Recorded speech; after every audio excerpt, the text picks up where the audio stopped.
A man who needs to use AI to spell AI. Adam Carolla. Yeah, get it on. Got to get on. No choice. But in a minute, you get it on. Thanks for tuning in. We love that about you. Josh Wolf back on. Comedian, actor, writer. He's got dates. He's heading out to Bakersfield after that. After this, I should say. November 14th, Bakersfield. Sacramento at the Crest Theater. Beautiful place. The Nile, by the way, in Bakersfield is where it's going to be. Crest, 15th. And Funny Bone, Des Moines. Probably not driving, but that'll be November 22nd through 23rd. Good to see you. Good to see you, man. How are you? Good. I have thoughts. Let's hear it. All right. Lots of acrimony after the election. Yeah. And lots of discussions about the daughter's pissed off that the dad voted for Trump and nobody's invited for Thanksgiving this year. So the thing about the right and the left, they disagree, but the left really personalizes it and internalizes it. Like, the right's more like, I can't believe you voted for that dope. They're going to raise our taxes. But the left is like, you voted for Hitler who wants to put kids in cages, right? And so that's not a person you'd want to have Thanksgiving with. I honestly, look, man, if you know anything about me, I'm a kind of an arms wide open dude. And I think the whole thing eats dicks. Right. But my point is, regardless of what we think, yeah, there's a lot of kids, like adult children, but like 32-year-old women who have parents in their 60s who retired somewhere. They're a little more conservative. Maybe the dad was in the service or something, not down with the pronouns. And the parents voted Trump, and the kids boycotting Thanksgiving I now. do think that's dumb. And it is. And I think I think I have a fix. Ooh, all right. I think back in the day when we were a little more down the center, and no matter, it didn't really matter if you're a Republican. When you got like Bill Clinton, you were kind of like agnostic about it. Like, all right, seems like a smart guy, plays a saxophone. There was something cool about that saxophone on Arsenio. Are you kidding? He wants a stout border, and he's kind of wants the, abortion should be legal and rare and whatever. What he said, it's not so far from what you were thinking. But now there's a huge chasm. And the point is everyone starts making their Thanksgiving arrangements right after the election. Yeah. And then everyone goes and makes the proclamation, fuck it, I'm not going, or you're not welcome in my house. There's too much acrimony now, and we need to spread it out. We cannot have the election this close to Thanksgiving anymore. Christmas is for presents, but Thanksgiving is for family. It's really, we're just going to gather around the table and give thanks with our family, except for I want that bitch to die. You also, the difference between, you're right, Thanksgiving and Christmas is for presents. And if you're giving someone a present, it's really hard to be mad at them. Right. But Thanksgiving, you're sitting across the table. Everyone's had a couple of pops. Yes. Yeah. No, if your Republican dad just bought your fat ass a year subscription to Equinox Gym, you'd be like, okay, I'll hold my nose, but you can come over. But if all you're doing is bringing the gravy, it's and you tough. put fucking raisins in it last year and fucked it up, then fuck you. It's too close. So every 4 years we should move Thanksgiving, is what you're saying. Or the election. Ooh. One of them's got to move. Yeah.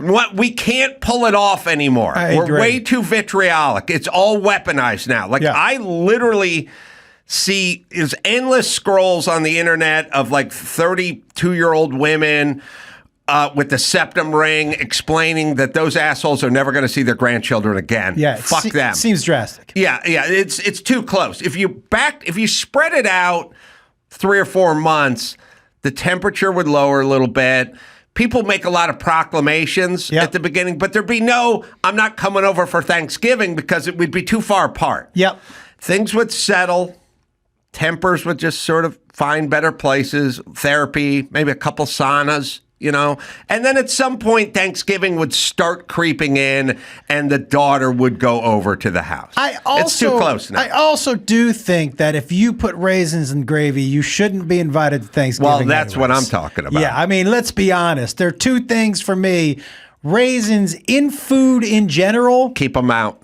Is a big, out. Yeah. Don't need it. No. When you see raisins in a potato salad, that's when you know that person ought to be just voted out of all. I looked it up the other night. Fully 66% of raisins get picked out of whatever they're in.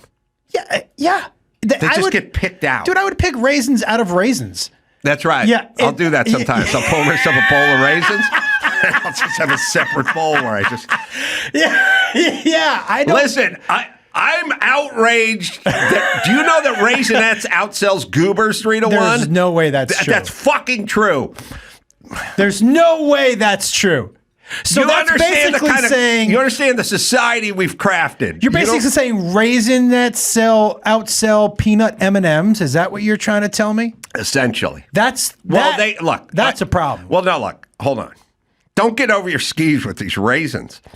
I'm not saying that they outsell peanut M&Ms, but ostensibly that's what a goober is. Mm-hmm. But a goober, look, the same company makes raisins with chocolate and peanuts with chocolate. And the raisins with chocolate 3-1 outsells the peanuts with chocolate. I don't know why, and I'm sad to live in this society with you, but that's where we're living. So... I agree. Raisins have never helped anything. They don't even really help an oatmeal cookie. This is the thing I was about to say. The only way I'll accept the raisin in a food is with that cookie, but I like the oatmeal cookie without the raisin more. It's a real bummer. No, I agree. Okay. I'm going to say this. You may just get up and leave. I think raisins may help or not hurt couscous.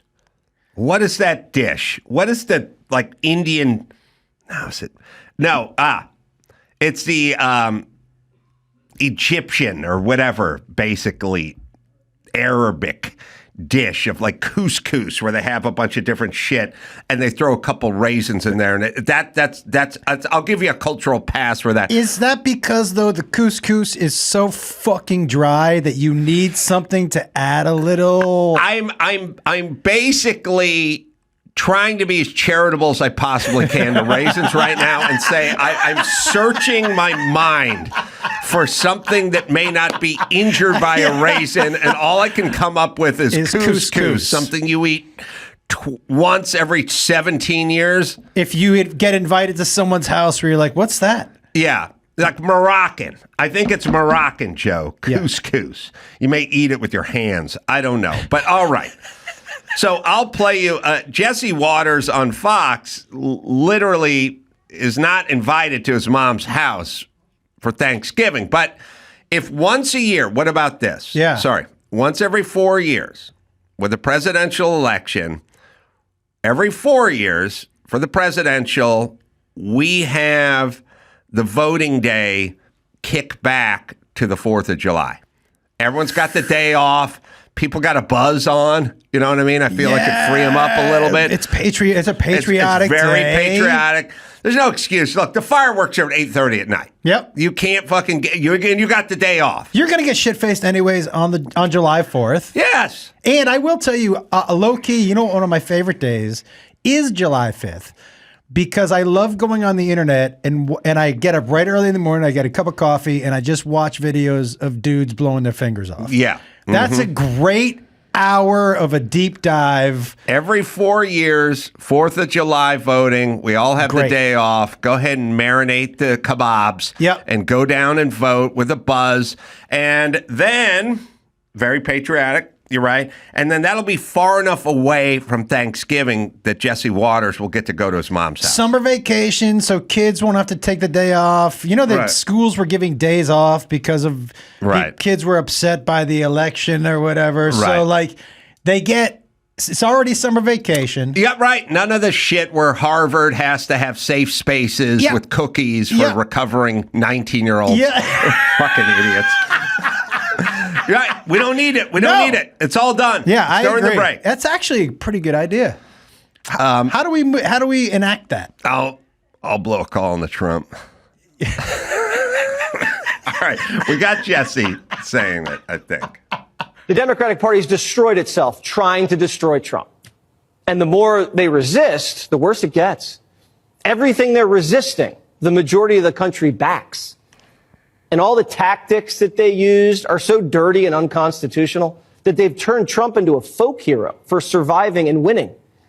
Since they can't stop us, we're not invited to Thanksgiving. Yet people are taking some space in the Waters household. I'll have you know that I was not invited to my mother's house for Thanksgiving. Apparently there wasn't enough room. She said it was a scheduling situation, and then at the last second invited me to come over on Black Friday. I told her no thanks, I'll be at Best Buy. All right. So if we had it on the 4th of July this year, everything, temperature cooled, Jesse Waters going to Mom's house for Thanksgiving. By the way, did she not know what he did for a living to begin with? It's so... Has she not checked in with him in the last however many years he's been there? Yeah, hey, this Jesse, is my you're job. Still stocking shelves at the Big Five in Anaheim. It's so ridiculous. I think what it is, and I think everyone is guilty of this psychologically. Let's just say, I don't know who your football team is. Patriots. Okay, you're a Patriots guy. And, you guys had a couple of bad outings in the Super Bowl with the Giants, right? Yeah. Right. And 2 games you should have won, favorites on both games. And you probably had some jack-off Giant friend who you were having a fun time with, Joe Prano, before the game. Yeah. But after you lost, you were pissed. And I think the thing is like, our girl's going to win. You fucking have fun with the fucking racist over there. But anyway, I'll see you Thanksgiving with our Kamala win. But then when you lose, now you're pissed. And you really shouldn't be able to do that. But I think that's kind of how it rolled. I'll tell you something. Can I tell you? So one of the Giants wins. I was at my brother's house, and it was me and my brother, my youngest son Jacob, and Jacob's friend. Now Jacob's friend, they were going to run the table and go 19-0. Jacob's friend was probably he was a Giants fan, and maybe they were 12. Adam, maybe. Mm-hmm. And at the end of the game, this 12-year-old kid is super excited, and my brother, who went into the game as so confident and so happy. Listen, and you can root for whoever you want to root for, tells this 12-year-old to sit down and shut his fucking mouth. That's what I'm saying. I was like, whoa, dude, pump your brakes a little bit. But yeah, you're right. I think it's so dumb, especially when you're doing that with your parents. Look, if these are parents you never got along with and you grew up hating each other, and that's one thing. But if you grew up knowing who each other were, and it's just this election that's doing it, you guys need to check yourself a little bit. Well, also, what I tell everyone all the time is, I know it's very upsetting that somebody thinks differently than you, but there are plenty of Giants fans out there. They like the Giants like you like the Patriots, like I like the Rams. Yeah. That's how we do it. Yeah. So you shouldn't be confused or angry that there's like other people go, well, I'm rooting for the Raiders. You are? That's how life works. Yeah, listen, we all like football. We just like it in different ways. Why is that the problem? You shouldn't be confused and outraged. No. That somebody else likes the Steelers and you like the Ravens. By the way, how boring would it be if we all liked the same team? It would be one of the best, by the way. Are you a baseball fan at all? Somewhat. So I'm a Red Sox fan. And consistent. I miss the days when Pedro was throwing Zimmer to the ground. Mm-hmm, right. I miss the hatred. It made sports so much better. I don't like the prayer circles after the NFL games. I don't like the handshaking, the hug it out. I don't like the jersey exchange. I don't like any of that. Oh, Taylor Swift made you a bracelet. Here you go, pal. No. I don't like any of that shit. I like the fact that Jack Lambert hated everybody on the Cowboys team and would body slam them before they would shake hands with 90s basketball. Oh, God. Was so much fun. It's why I can't watch basketball until the playoffs because they let them bang on each other a little bit. Right. But 90s basketball, when Charles Oakley would just bitch slap you in the face, yes, was so compelling to watch. I don't, but I think maybe the problem is, like in football, the Pittsburgh Steelers defense comprised of the same, 13 guys that got interchanged a little bit for a decade. Now all these guys are getting traded to the team the next year, so you can't really bitch slap the guy because he's going to be a teammate in 7 months. Yeah, that's true. And I feel like that's part of what's going on. Well, it's what makes college basketball entirely unwatchable. It's a different team. How can you root for? There's nobody to attach yourself to at all. What do you think of this? The burden of going to college with a good sports program. Now, I say burden, and here's what I mean. I didn't go to college, so my Saturdays are free. I enjoy watching a good college game, and I'll go to a Rose Bowl or something, but I'm not. The people I know that went to USC or UCLA, it's a life sentence. Yes. They're very upset when their team sucks. They come in and they start, they'll come in and they'll go, we got to get Phillips fired. We got to get him fired. It's like, you have a newborn at home. Don't worry about it. This, we're 2-11. What the fuck? And it's like, just calm down. You don't go there anymore. You graduated 31 years ago. Fucking relax. Take the flag down from in front of your house. I know there's a USC guy on the other side. You're pissed off. He doesn't like your UCLA flag. Let it breathe. It becomes like an ankle bracelet or something. Then it's like, I see guys who went to Cal or whatever, UCLA, deep invisible depressions when their team strings together a couple of bad years, or they lost a buzzer beater in basketball, or they're just not what they were when they used to be, or they want to get this coach back, or the coach they got to fucking, they paid him $100 million guaranteed and he's 3 years and he's under 500 and they got to get rid of him, and the alumni wants money, and I'm like, I have no burdens. Zero. It's like being an atheist. I get to do whatever I want. But that's so much better. I agree. It's so much, and I didn't go to a school I went to a Division III school, so sports were whatever. Right. And I grew up in the Northeast, where college sports, Big East basketball used to be a thing, but not so much anymore. And so I'm with you. I also am like, you're 75. Yeah. You're yelling at an 18-year-old. Right. Yeah. What are we doing here? It seemed, and like the SEC, their slogan is, it just means more. Why? Right. Why does it mean more? I'm saying it's like a religion. No doubt it's like a religion. Or even having diabetes or something. Like, it's something that needs to be tended to for the rest of your adult life, with a couple of good days, but there ain't a ton of championships and Rose Bowls. There's many more under 500 seasons and injuries, and this coach has disappointed us. Some sort of scandal with the team doctor dropped a digit on the punter or something, like, there's scandals, there's trouble, they want money. They're constantly hitting you up for cash. Yeah. You already fucking paid them for 4 years. By the way, as I've gotten older, I'm the same way with professional sports. It's, I remember when I was younger where a loss could ruin my day. Right. No, I agree. Do you know it's not going to happen anymore? And also, you don't even get the reflective glory of going to a prestigious 4-year school anymore because everyone's grew up on the streets, lower middle class, parents working class, pick myself up by my own bootstraps. You can't even brag about going to a good school anymore. My dad got me into Harvard. Do you feel like, now that the kids are getting paid, that before I would say... You're talking about college sports. Yeah. Yes. Before I would say, hey, stop yelling at the 18-year-old. He's going to college. Right. And they're not getting money. Right. Do you feel like now that they're getting paid, they've opened themselves up a little more? I don't know how I feel about that because to me they're still kids. But do you feel like now that they're getting paid and they're considering themselves brands, that they've opened themselves up to being criticized and yelled at a little more? Oh, yeah. I mean, just look at, let's just say you're with a young lady and she offers a blowjob. I like how this story starts. And I always say, is it free? Yeah. And if it's free, I don't really critique. But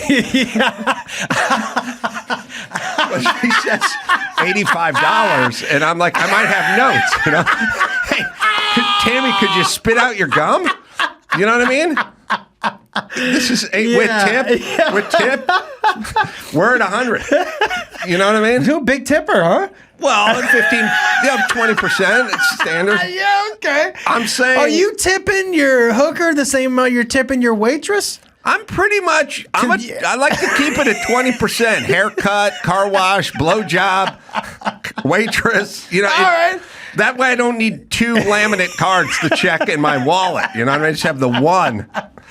Yeah, I didn't know hookers. Well, I guess they do take tips, but I thought the money that you gave them was tip included. Yeah. Well, I think tipping I think tipping's got to be it's gone. By the pretty way, big part of prostitution. Why aren't you just giving them the money? Look, there's a lot of gray area in tipping. For instance, if you go to the Home Depot, I mean, I've gone to the Home Depot and found some 65-year-old fucking Vietnam vet and go, like, I need 30 feet of anchor chain. And he's like, oh, okay. And he starts pulling it out and measuring it, 3 foot at a time. Then he's like, I got to get the bolt cutters. He goes and finds the bolt cutters. He cuts it, wraps it up, like weighs it, puts a tag on it. That guy gets nothing. And then the chick at the restaurant who just gives you the appletini, she gets $11 for doing nothing. Or the Starbucks person gets $3 for just handing you a coffee for doing nothing. Yeah. So then there's also like you go to Disneyland and you get the escort, as long as we're talking about prostitution, and it's a minimum of like 4 hours or 6 hours, and it's $550 an hour to take you to the front of every line so your kids don't have to wait in line. Yeah. And then when you're done, your wife's like, we got to tip her. And I'm like, she just made $3,300 for walking around Disneyland. But this is what I'm saying. Yeah, but they don't get any of that. I always love they don't get any of it. But they get what they're being paid for. Wait, listen. You go to Burke Williams, you get a 50-minute massage, it's $200, and they're like, you got to tip them. And I'm like, let the Burke or Williams give them some of that money. They don't get any of that money. I'm like, oh, okay, we should do that. I'll do that with my staff. Josh, tip all these guys. And then you go, why? And I go, I don't pay them. I choose not to pay anybody. Okay, so here's where I fall. I think on you it. tip prostitutes. But that's interesting that you draw the line at prostitute. For me, if I'm paying you, if you're a handyman, you come to my house and you do your job, or you're a housekeeper. Yes. And you don't work for a company, but I pay you. I'm not tipping you because I just paid you. I know you get all of that money. If you're my handyman, right? You get all of that money. All I used to do is work on people's houses. All I used to do is go into people's houses as a carpenter. I've never got a fucking tip. Okay, so you get all of the money. But this is what I'm saying. If you work for somebody and get an hourly wage and you're providing a service, I will tip you because I know that the company is taking most of the money. Oh, okay. That's all where right. I kind of draw the line. But Yeah, that's why I'm saying with a hooker, you're getting all my money already. So include it in the price if you want a tip. But the pimp, there's a gentleman of leisure whose palms. So that's what we lovingly know him as. He's gonna need a little beak dipping. I bet you he takes a large percentage of that. That's what I'm saying. That's my argument for tipping her. Got it. Yeah. I wonder if they pool tips. And the hookers? Yeah, and there's one fat one who doesn't know how to give head, and she's always like, "Let's the pool." fat one and definitely. The fat one knows how to give head. You know what? I stand corrected. Yeah, come on, let's be honest. That's I'm the just one. saying she may not be contributing to the pool. Right. As much. I hear that. As somebody who waited tables forever and ever and ever and ever and ever, and that's how I've always made my money. The tipping is like, especially back when we were making $2.13 an hour, right, and we didn't get paid minimum wage. You truly just lived on tips. My feeling with the Burke Williams and or the restaurant, I feel the same way when they go, you go, well, you got to tip the guy pretty good because that's all he gets paid. I'm like, but I feel like the restaurant should pay him and not leave it up to me. And the same with Burke Williams. Like, it's a 50-minute massage. You charge me $165. There's enough money around to give that person $50 an hour and leave me out of it. Do you feel like you have to tip more because people know who you are? I somehow have escaped the burden of ever thinking, like, sometimes people go, it's got to be tough because you can't really fart in elevators that are crowded. And I go, why not? Well, I do because it's funny. Yeah, I go, people will know you. I was go, who knows me? Like, I walk through life. I've always walked through life with the thought of nobody's going to know. Nobody knows who you are. Everybody knows who you are. Oh, all right. But I never think that way. So I just do whatever I want. But do you fart in elevators? Only when they're crowded. Me too. I got to blame somebody. Two men, no. I do like farting also in an elevator when I'm there by myself because I know somebody's coming on and it's the most awkward 3 seconds because they walk on and I'll look right at them and they know who just left that trap there and it's fun for me. I had a conversation. You tell me what you think, but I really meant it. I worked, so when I did the Man Show, I did it with Jimmy Kimmel and Daniel Kelson's the other guy. And Daniel's this big, loud guy who's funny and had a lot of energy and thoughts on things. And he told me one day, he goes, you got to tip big, man. You got to tip. And I go, why? He goes, people know who you are. Right. People know who you are, so you have to tip. And he goes, you don't want the word to get out that you're a light tipper, do you? And I said, yeah, I do. And he said, why do you want the word to get out? I said, well, all right, let's think about your logic. Yeah. I don't want word to get out that I'm a huge tipper because you hear those Frank Sinatra stories or whatever, like, oh, he got a Arnold Palmer and then bought the guy a Cadillac. Like, I don't want, like. That's a burden. I get a $14 cab ride. I don't want the guy expecting a $100 tip. Yep. I'll give him $10. You know what I mean? Like, I don't want that kind of expectation. I'd like to have people know I'm a fair tipper or fair to middling tipper, but I don't want a reputation as a big tipper. I'd be like, oh yeah, that guy eats pussy for 2 hours. It's like, don't put that word out. I don't want people to think that. That's high expectations. It's going to be a lot of disappointed customers. I will tell you, that's kind of how I've decided I walk through life with low I like people to think that I'm dumber than I am.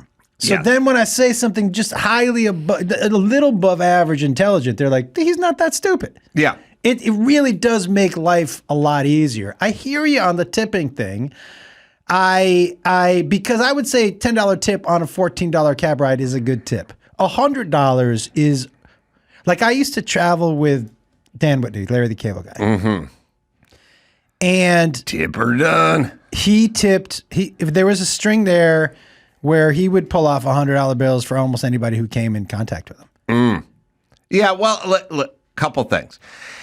By the way, super generous dude. I like him. Yeah. It's easier to tip when you do nothing for a living.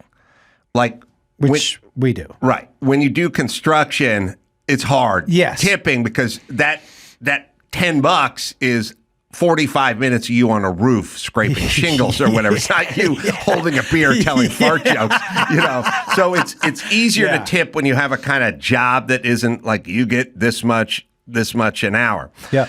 All right, I have another thought or two. Okay. For you. I'm always curious about why we do what we do to ourselves, and I was listening. I have Sirius XM, and I check on the First Wave channel every once in a while because the 80s channel is oftentimes disappointing. It's got some Paula Abdul and some other horrible stuff in there. But the First Wave, I got turned on to music by listening to New Wave or First Wave, like it was like early Joe Jackson. And early Joe Jackson. Early Joe Jackson. Yeah, people don't know Look Sharp and I'm the Man. awesome. Awesome killer records. Yes. Not the melodic Joe Jackson that you know later. Angry Joe Jackson. The Joe Jackson who was like, I wish I could tell everyone I was gay. Yes. That kind of like punk rock. Yes. Joe Jackson. Yes. Early Elvis Costello. Yep. Early Graham Parker. Yep. All these early Pretenders. All these great, great bands. And, How would you classify that music, by the way? Well, I remember once. It's not pop. It's kind of new wave. It was this thing where it's like a bunch of guys in 79, 80, 81 came from England, and it wasn't pop music and it wasn't punk. It was something in between, and it was fast and it was fun and they were good and they rocked. Maybe the Clash, bands like that. And so every time I check in with First Wave, I'm praying for some old Joe Jackson, I'm the Man, whatever killer songs from back in the day. And it's called the description. I looked it up online for First Wave on Sirius XM.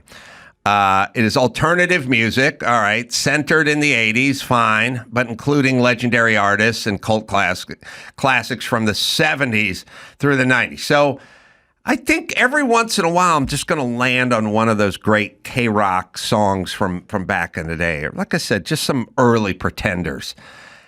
But I don't find that. I get they hover around that super mid-'80s Flock of Seagulls shit, synth. You're talking about like the Thompson Twins. Yeah, fake drum beats, bullshit. That's what they always play. And I'm like, I don't get it. Why do you have to play that shit? By the way, that shit's on the 80s channel. But that also to me was like the songs they were putting in movies in the 80s. Yes. That was like soundtrack. Yeah, the music. soundtrack music from Cocktail. Yes, 100%. That to me is Wall Street. Yeah, that's not the early 80s music. No, it is not first wave or new wave. No. It's mid wave shit. I think you're Why right. can't they play? All right, here's a It feels song. like punk pop is what it feels like. I brought a song. I listened to a song by Naked Eyes as I was pulling in here today. You don't need the vid, by the way, but you can play it. We can just might be the Kinks. I think might be. I love early Kinks. I think they influence so many bands. Mm-hmm. But Joe Jackson, when I played him, I go, have you ever heard any of this music? Nobody. Never even heard of the artist. It's first off, thank God you're here. Because his first two albums were so fucking kick-ass. Yeah. He was almost revolutionary. Yeah. And like, I'm the Man, that song. Outstanding. But tons of other stuff. It's all good. No one knows what the fuck you're talking about. Yeah. And if you play Stepping Out, they go, oh, yeah, that guy. But I'm like, no, he had two albums before this. And you want to know why they don't know? Because First Wave on Sirius XM is busy playing Naked Eyes. Yeah. They could be playing Got the Time. Did you like how Elvis Costello evolved at all? I would say I enjoyed early Elvis Costello more. Yeah. But, at some point when he got together with like Burt Bacharach and that kind of, you started exploring Sowing His Oats or something. And I was like, yeah, all right, do your thing, enjoy yourself. But for the most part, the Elvis Costellos, the Joe Jacksons, the Pretenders, and bands, even my beloved Graham Parker and bands like that were better in 79 than they were in 89. I agree. That's during the era, by the way, when I had my tape to tape and I was recording songs by pressing the buttons at the same time, or recording songs off the radio. I remember I didn't have enough money to buy a record, so I was waiting for. This was like probably 85 or 86 when Come On Feel the Noise, Quiet Riot. Oh, yeah. I remember I waited in my room all day for it to come on the radio just so I could press record and put it on a cassette. But you know what? Play, is it One More Time by Joe Jackson? Let's see. Play it like one more time. It's not even my favorite Joe Jackson song or anything. You can hear the drive in it. And it's also what we could be hearing on the Sirius XM. Pot it down. But I'm saying, why? Why do we do this? Why do adults put ketchup on hot dogs? But why are we ruining everything? By the way, the ketchup on hot dog, I can't even, it bothers me a lot. You and I. It bothers me more than it should. When I see my son do that, I'm like, angry too. Are you doing to that hot dog? I totally agree. It's like when if I take any of my kids and we go to a steak restaurant and they douse it with like a steak sauce. I'm like, eat the meat, dude. Let me ask you a hypothetical. What are you doing? You walk in on your son. Would you rather catch him putting ketchup on the hot dog or putting the hot dog up his ass?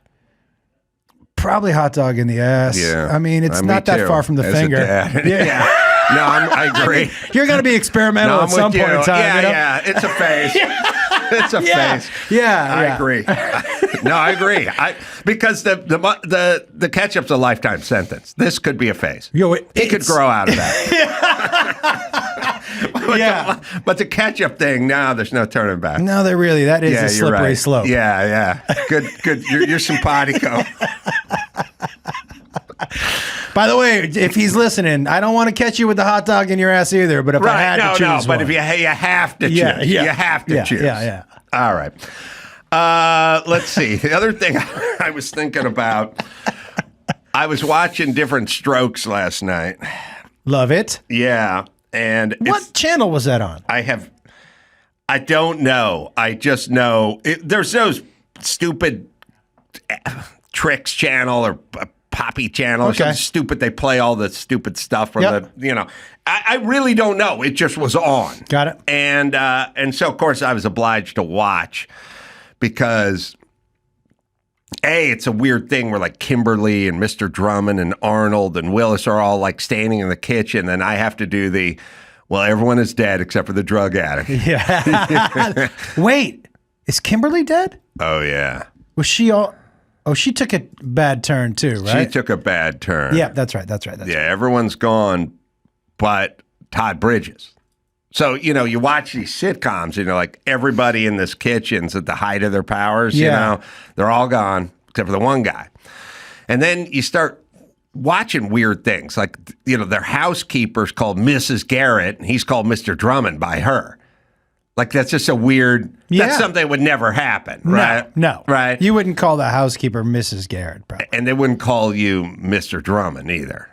Yeah. I'm trying to think what my housekeeper calls me. She doesn't actually address me at all. That's it. I don't think she's ever addressed me, but okay. Well, then also the way people dress. Like they come downstairs wearing like a sweater vest with a tie and stuff, and they're just going to the park. Yeah, it's different. Like everything is different. But I noticed that the two kids also, any scenario where you adopted a kid or there was a new marriage, like in the Brady Bunch or like in Family Affair where Uncle Bill got the two kids, both parents died. Yeah. It's never like, look, with the black kids, when they end up at the uncle's house, it's not because both parents died. Yeah. One's incarcerated, the other's on the pipe. It's not both parents die. Statistically, I think it's a zero. Yeah. But that's how they roll it out, right? So in Family Affair, Buffy and Jody, the two kids, both parents died. In Different Strokes, both parents died. In the Brady Bunch, both spouses died. It's just cleaner TV. It's cleaner TV, but when you're, 5 and your mom and your dad die, you wake up with night terrors like every fucking night. Yeah, like, I'm assuming. There was no scene where the kid needed lots of therapy and medication because when both your parents die, they each... Buffy and Jody, they never spoke of them. Yeah. They seem to fucking flawlessly get past both parents dying quite Maybe easily. It was a Menendez brothers situation. It could have been. Like no harm, no foul. Your parents are dead. You were 9. No problem. So I was a single dad for a while, right? And I was raising my kids, and I had sold a TV show. And so in the TV show, the mom was out of the picture because she was in real life. Okay. And we hand in the script, and one of the first notes that that they gave us was, "Can't the mom live down the street?" Right. It feels really sad if it's just the dad. And I said, yeah, but there's single mom shows where the dad's out of the picture and you never see him. Right. And they were like, that's less sad. Right. And so one of the sticking points was they wouldn't let me just remove the mom. I didn't kill her. Right. She just lived in a different state.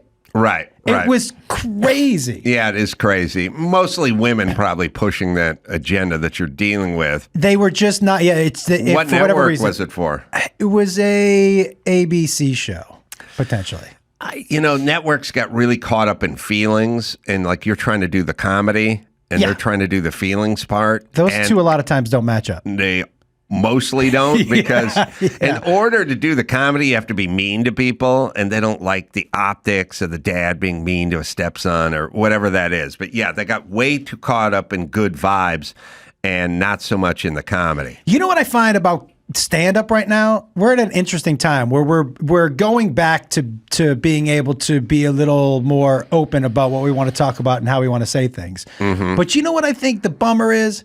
There are people who do that type of comedy at an expert level. You're one of them. Tony Hinchcliffe writes great roast jokes. But now there's a generation of people that just think, I just got to put the word fag in my joke and it's a joke. Oh, it swung back the other way. It's swinging back to where, yo. And then they're like, well, if you don't get that, then you're a libtard. No. I just want jokes. Yeah. To me, there's no topic off limits. One of my favorite jokes of all time is a pedophile and a kid walk into a forest, and the kid's like, dude, it's really dark in here. I'm scared. And the pedophile's like, you're scared. I'm the one who's going to walk out of here by myself. Right? Right. So dark, the pun. Right. And so, but I'm not a pedophile, but you're allowed to make jokes as long as there are jokes there. But we're swinging back to a time where people are just saying shit to say it. I'm with you. Like when Kevin Hart got into trouble, he was going to host the Oscars, and then they pulled some stuff out where they're like, his son, he said if his son was gay. And my take on that was, you're a comedian, you can say whatever you want. I don't like all this rummaging through everyone's past, like sifting through their garbage to figure out you had donuts, you know what I mean? Like, fuck you. You said you were keto. You're spokesperson for Weight Watchers. Yeah. What the fuck were you eating Vandy Camp's donuts? Okay, we're human. That's the way it is, you know? My thing is, and I'm with you, but, and then this is my only caveat, when Kevin Hart said, if my son were gay, I'd just hit him with a chair, it's not really a joke. Yeah. And so I'm like, I like the idea of you making fun of your son or whatever that thing is, and nothing's off limits. It would be nice if there was a better joke attached to it, because if the joke it's sort of like, that is 80% offensive and 20% joke. Yes. What I like is 20% offensive and 80% joke. That's what I'm saying. And if you land it, then it's fucking worth it. This is what I'm saying. But all you did, Kevin Hart, is turn in a kind of lazy, haphazard, I don't want my son to be gay. This is what I'm saying. And so for me, I'm with you. I'm also with you. You're comic. You can say what you want, but don't be lazy and think just saying a certain word makes the joke. I know. That isn't the joke. I'm reflecting back on my WFAG joke, and now I'm having a shame spiral. I think it was pretty funny. Okay. Yeah, All right. I mean, it definitely.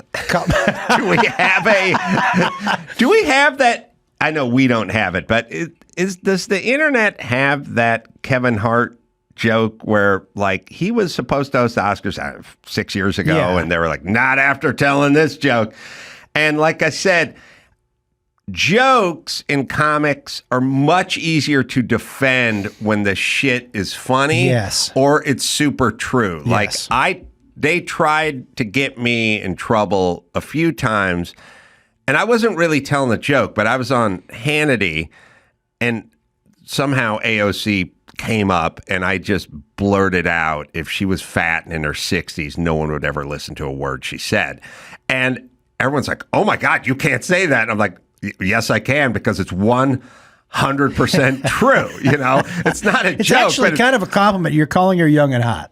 that's what I am saying. Yeah, but yeah. I mean, it either has to be super true or super funny, and or both. Yep. But if it's just sort of me going, you know, AOC, that brown bitch, we don't have anything there. No, and I think you also, as comics, you are not hurting, but you're not helping the cause as far as let's talk about whatever, but let's be funny and make jokes about it. Yeah. I'm with you at that 20%, 80% ratio. That's right where we should be. Here's this tweet, and it's from 2011, so I'm sure he's evolved. Yo, if my son comes home and is trying to play with my daughter's dollhouse, I'm going to break it over his head and say, in my voice, stop, that's gay. Which is not particularly creative or funny or interesting or anything. It just sounds like you really don't want your son to be gay. Right. Like I used to tell a joke that's a little more evolved, but I'd go, I know my son's going to be gay. Like, I know he's going to be gay, but I just hope he's a top. He'd be the first Carolla that was ever a top. I start treating it like going to college, except for being a top. We're all been bottoms for so many years. And just to be a top. And I was like, all right, I don't do it in my act or whatever anymore, but I do it once in a while. But at least it had a punch. It had something to it. I had a joke similar, which is, I really don't care if he's gay. And the gist of it was, just be good at it. Don't, you know what I mean? Same concept. Yes, just be good at it. I just want my kids to be good at whatever they love to do. Yeah, ultimate frisbee, butt fucking. I want you to be great. I want you That's to be it. great. I just want you to be the best at whatever it is you're doing. I'm with you on that. We do have Arnold and Willis calling Mr. Drummond, Mr. Drummond, which is weird for the kids that he's adopted. Dude, I loved this actor. Grady. Yeah, sorry, go ahead. Why was you trying to take us away from Mr. Drummond? Oh, yeah, that's him. But a better illustration when they call it to his face, Joe, but they do. They do.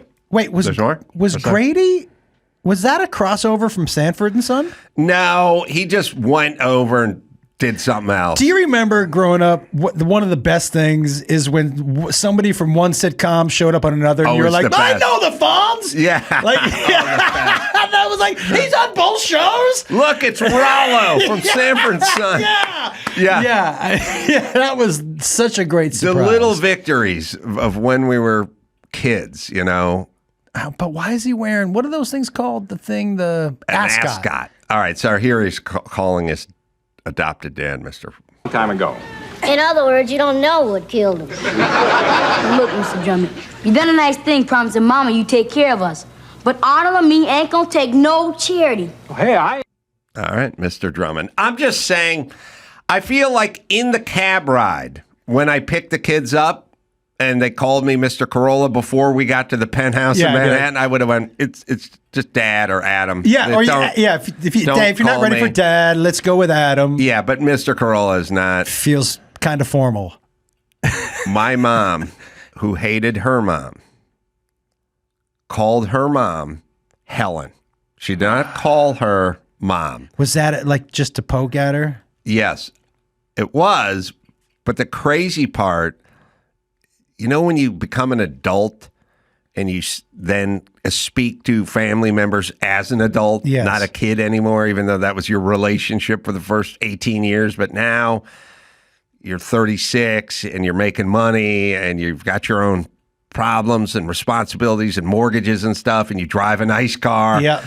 And I just said to my grandma, I go, Mom calling you Helen, instead of Mom. Like, when you would have a party or something and she was like 13, did you sort of say to her, like, just call me Mom? Oh, she called her Helen from childhood? All the way through. Ooh.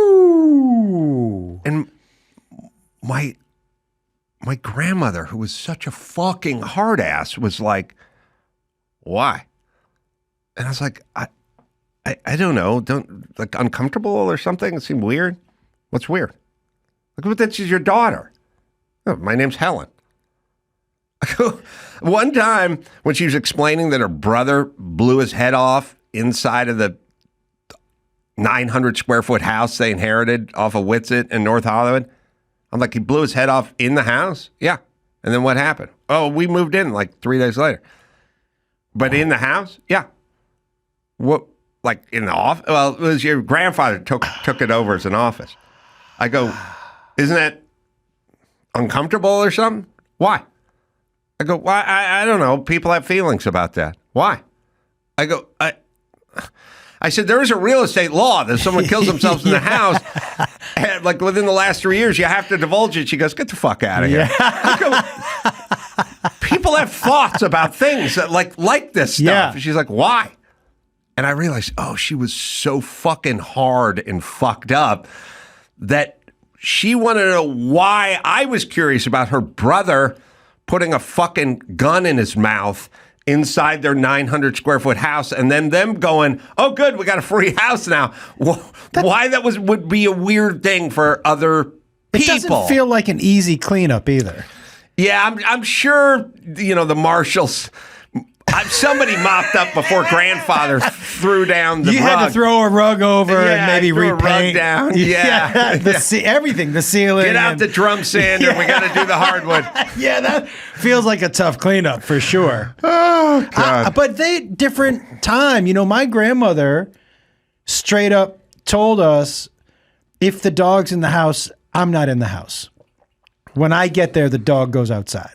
Right. Why is a dog in the house? Oh, yeah. She would not. Yeah. There was no bend on that. She was like, that's an animal that lives outside. And you don't bring that animal inside. And we were like, but it's our pet. And she was like, nah. Me or the dog. Yeah. I mean, honestly, we would have been like, all right, Grandma, we'll see you later. That's what we have. That's all. That's the reason. I mean, that's right now we don't have that in this country, but we have it with like refugees. Like people who come here, like if you get the housekeeper, the maid from Guatemala or something, she'll go, why is the dog allowed on the bed? And you go, because he sleeps with me. You sleep with the dog? Like in their country, it's an insult to go, he lays down with dogs.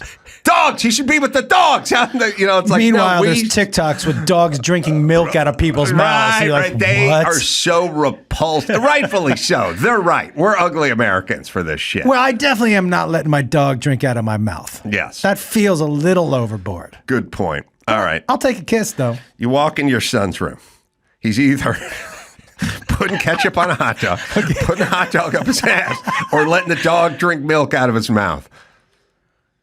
I might go with the hot dog still. What if the hot dog? What if the hot dog has ketchup on it as it's going up his? Yeah, I'm going dog in the mouth. All right, all right, fair enough. Fair enough. I like when people say "fair enough" twice. Yeah, that means they're out of shit to say. Okay, fair enough. Is what it is. Fair enough. It is what it is. Yep. Fair enough. We'll agree to disagree. Fair enough. All right, Mayhem's out there. He's got the news. We'll do that right after this. Hey, I'm Adam Carolla. That's Brad Williams and Jay Leno. Hey, buddy. Over there, we're doing our third annual comedy fantasy camp. That's going to be January 23rd through the 26th, right in Hollywood, California. Where else would it be? These guys are going to be there. So remember, 2 out of every 3 comics make it big.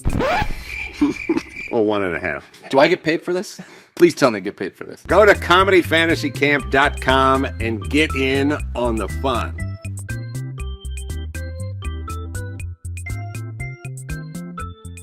Hydro. Oh, good. Fan of this product. This holiday season, there should only be one gift. The gift of fitness. And the only gift you need for fitness. It's not a treadmill, elliptical. It's not a stationary bike. No. Give them a gift of a full body workout. And you can do it from the comfort of your own home with a Hydro rower. I love mine because you do. You get your back. You get your lats, you get the delts, you get everything involved, engaged. It's low impact, doesn't really make noise, which is kind of interesting. A lot of stuff kind of, wake people up if you want to do it in the morning. And you really hit it pretty hard for 20 minutes, and that's about it. You get the strength, you get the cardio, you get the low impact, you don't have to risk injury. It's really a great workout. I love mine. And it's led by Olympians and world-class athletes and filmed all over the world. It's beautiful, spectacular. Like, you look at the screen, you're whisked away. Wherever you are, you're not there anymore. You're in paradise. Hydro has you covered. Free standard shipping, 30-day risk-free trial, and a 1-year warranty. I use mine every day. It's the best. It's Hydro, right, Dawson? Give the gift of a full-body workout, all from the comfort of home with Hydro. Head over to hydro.com and use code Adam to save up to $475 off your Hydro. That's HYDROW.com, code Adam. To save up to $475, hydro.com, code Adam. This is my son's, one of his greatest ones, right? I got an iPad for a gift, and I didn't know how to set it up, so I gave it to him. And I go, man, will you set this up for me? I don't know how to do it. He goes, yeah. And he brings it back later, and he goes, here you go, Dad. All set up. Just so you know, your iPad is the cloud. Everything from everybody's devices goes to your iPad.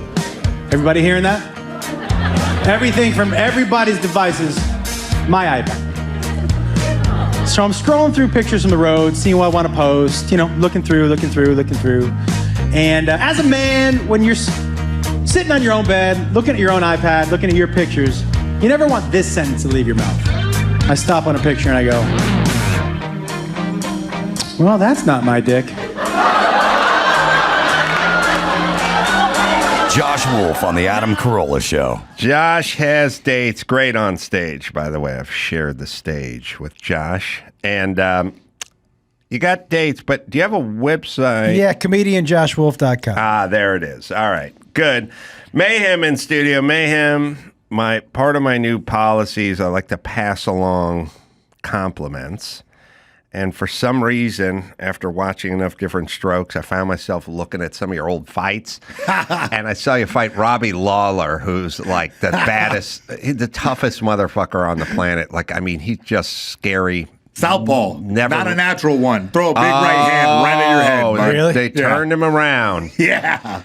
He just seen that guy in some epic battles, never giving up, just dishing it out. Crazy fights. And I was watching Mayhem tap him out at a certain point and then jump up on the ring ropes and just fucking stand there. And I thought, that feeling. And I don't think a lot of people, can experience that feeling. It's not like winning an award or even being on the New York Times bestseller list or something like that. That stuff is all good. But there's some about, for me, maybe standing on the podium, winning a race and spraying champagne, just that moment. Like you can only live for about 15 or 20 seconds, but it's there. It's never recaptured. Man. It's there. You know what I mean? And most people go through their both my parents went through their entire life without one of those moments, and like, being proud of your kid for graduating high school or something, it's all good, but it's not that moment where you really don't even have control over your own body. Yeah. That. But this one, especially when it's just you and another dude, and this is like almost like survival. Yeah, but it's the most intimate thing you can do with another man as a straight man. Yeah, you're sweating and bleeding on each other. You're bonded after that. Like there's something about it that's transcends normal human interaction. Is that why after the fight it's all respect generally? Yeah. Because you're like, I know what you went through, I know what it took for you to get here, and we just tried to kill each other. Like, win or lose, you was in a fight. You know what I mean? We gave each other our all, so there's a certain amount of respect that needs to be passed through one another. It's like an open mic. Yeah. You can smell the guy's fucking breath on the mic. The guy floss. Do my first 20 minutes on flossing. All right, what's in the news, Mayhem? Man, you know what? Your probably third favorite felon of all time is in the news. Wow. Yeah, Martha Stewart. She pushes Drew Barrymore away during a touchy interview. I'm waiting to see this footage. I love What Martha makes Stewart. you soft and gooey, though? What makes me soft and gooey? Soft and gooey. Yeah, what? Treatment. Soft and gooey treatment. Yes. When you're treated like a lady. Nice. It's nice. Someone comes in and... You're the wrong gender. I know. Pushed her away. Yeah, I don't get that really. Drew Barrymore is pulling a Kevin Spacey on her, kind of over touching. I gotta tell you, I like Martha Stewart. I do too. We all do. I love. She is a hard ass. She is no nonsense. Yeah. I love Martha Stewart, and I love Drew Barrymore. All the clips I see, she's super touchy with her guests, and I'm always like, wow, She is very annoying. That's I listen. Like if I'm gonna rank, Kelly Clarkson's pretty bad on daytime TV, but man, Drew Barrymore just makes my skin boil. I am a Drew Barrymore fan just because I'm a huge Charlie fan. Charlie's Angels. Oh, there you go. Okay, you're right. E.T. But Martha, that move, I'm on board for it, dude. Listen, you don't need to touch me. Martha been to the joint. She's lucky she didn't get shanked. She's got one in her pocket. Oh, you're damn right. Prison pocket. Oh. I like her too. You know what I realize as a guy who's kind of a hard ass in myself, but I'm not really a hard ass. I just don't have that gooey place that people think is lurking somewhere, where they like it's really they're just going to bring it out of you, and you're like, they go, where does that place you go to? And I'm like, not really. I don't have that place. And they go, yeah, but really. And so the people that have it, it's like once every 7 years, I'll run into someone who doesn't like barbecue, and I don't understand it. I'm like, yeah, but good barbecue. Yeah. And they go, yeah, I don't like barbecue. Yeah, but ribs. They go, yeah, I don't. Yeah, but hickory sauce. Yeah. And they go, no, I don't. Yeah, but I do. So that's me. But you don't. Yeah. You know what I'm saying? Yeah. And I don't have that gooey place, and I don't think Martha Stewart has the gooey place. No. And I think Drew Barrymore's going, where is the gooey place? And the answer is there isn't a gooey place. Zero gooey on Martha. Zero goo. Just in her chocolate chip cookies. Yeah, she's paved it over with Christmas cookies. You know who doesn't use raisins in her food? Fucking Martha Stewart. 100%. Yo, man, I was listening to you guys. Why are you so racist against raisins? I will you guys say are this. both like, What do you put? What do you like put? to me, I'm like, raisins is original candy, bro. That's human beings figuring out, if I just leave this grape laying around, oh my God, it turns into a morsel. It's so Why delightful. don't you just eat the grape? A morsel. It's so delightful. You leave a grape laying around and a fucking dinosaur's going to eat it. That's what I know from history. But here's I will say this, and I wanted to bring it up, but we were getting so intense about raisins.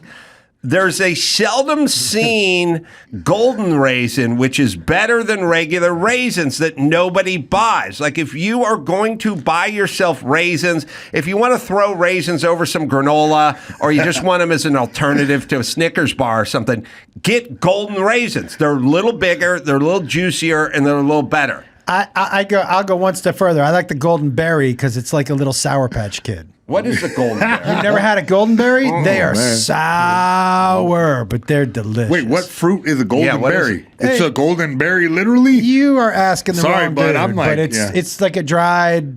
It's a golden berry. I'm going to shoot a question off to Martha Stewart. That feels like a gay position to me.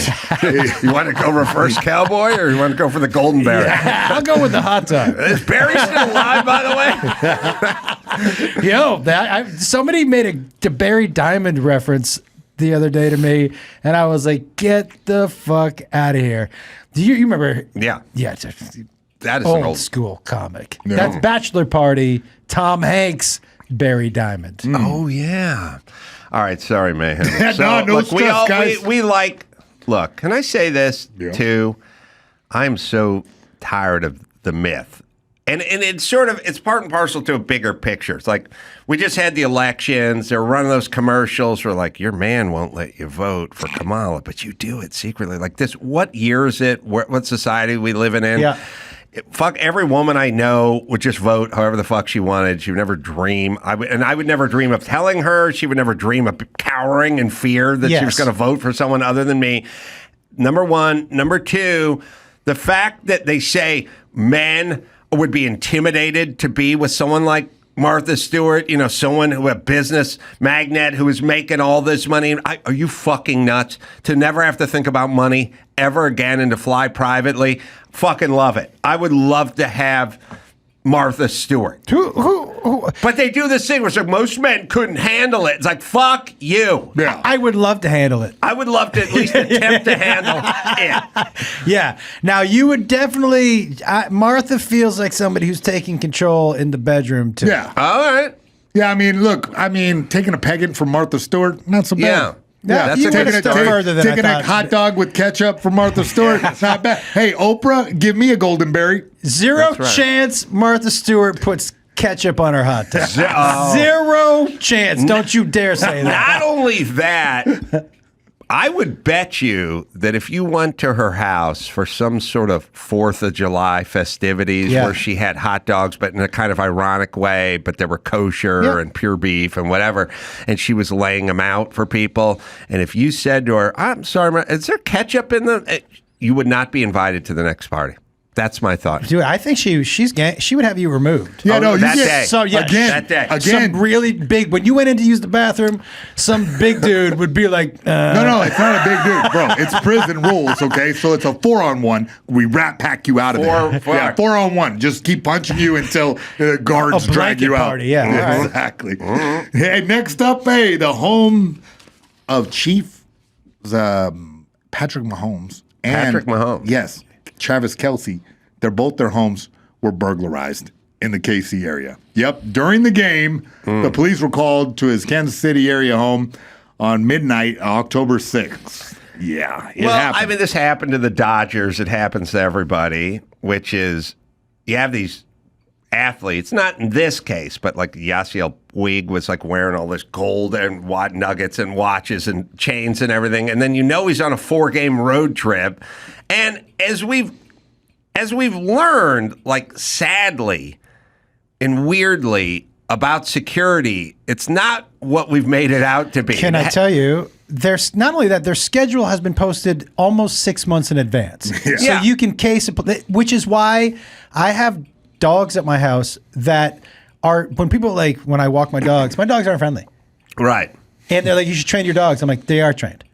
They're trained so that when you come to my house, that dog, if I step in there, is going to fucking kill me. But I'm saying, like, in general, just think about, like, historically, like, a Beatle, George Harrison, was stabbed multiple times because he just came downstairs and there was a dude standing inside of his house. Like, you go, you're fucking George Harrison. You should have an electrified fence. You should have a guy with a turtleneck standing out front with a clipboard. Yeah. Like, and it's like the Queen got up and walked into the bathroom and there was a person standing who jumped the fence. How does that work?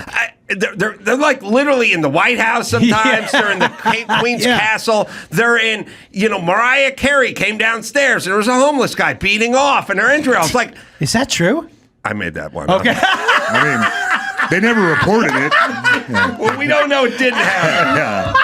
I was like, how'd I miss that one? You missed that one. Well, because I told Adam off the air I did it. Mayhem told me when it was really high. It was real high. Mariah Carey's house was right there. Where's the security? These are the richest people in the world. And in all the movies, there's always a guy standing there with the clipboard and you can't come in, or a gate. Like in a heist movie, they're like, the gate's electrified. We got to disable the gate. Two guys with they got guns. Dogs, whatever. They got guys that are strapped. Lasers. Don't forget lasers. All right. But in real life, you just walk into the Patrick guy's Mahomes house. just has a Ring camera? That's all he's got? He's got more than that. No, it was reported. Yeah, it was just reported by a security guard. So the security realized it happened and then called the cops. Where was security? I don't know. Travis Kelce got it too. $20,000 in cash was stolen from his house.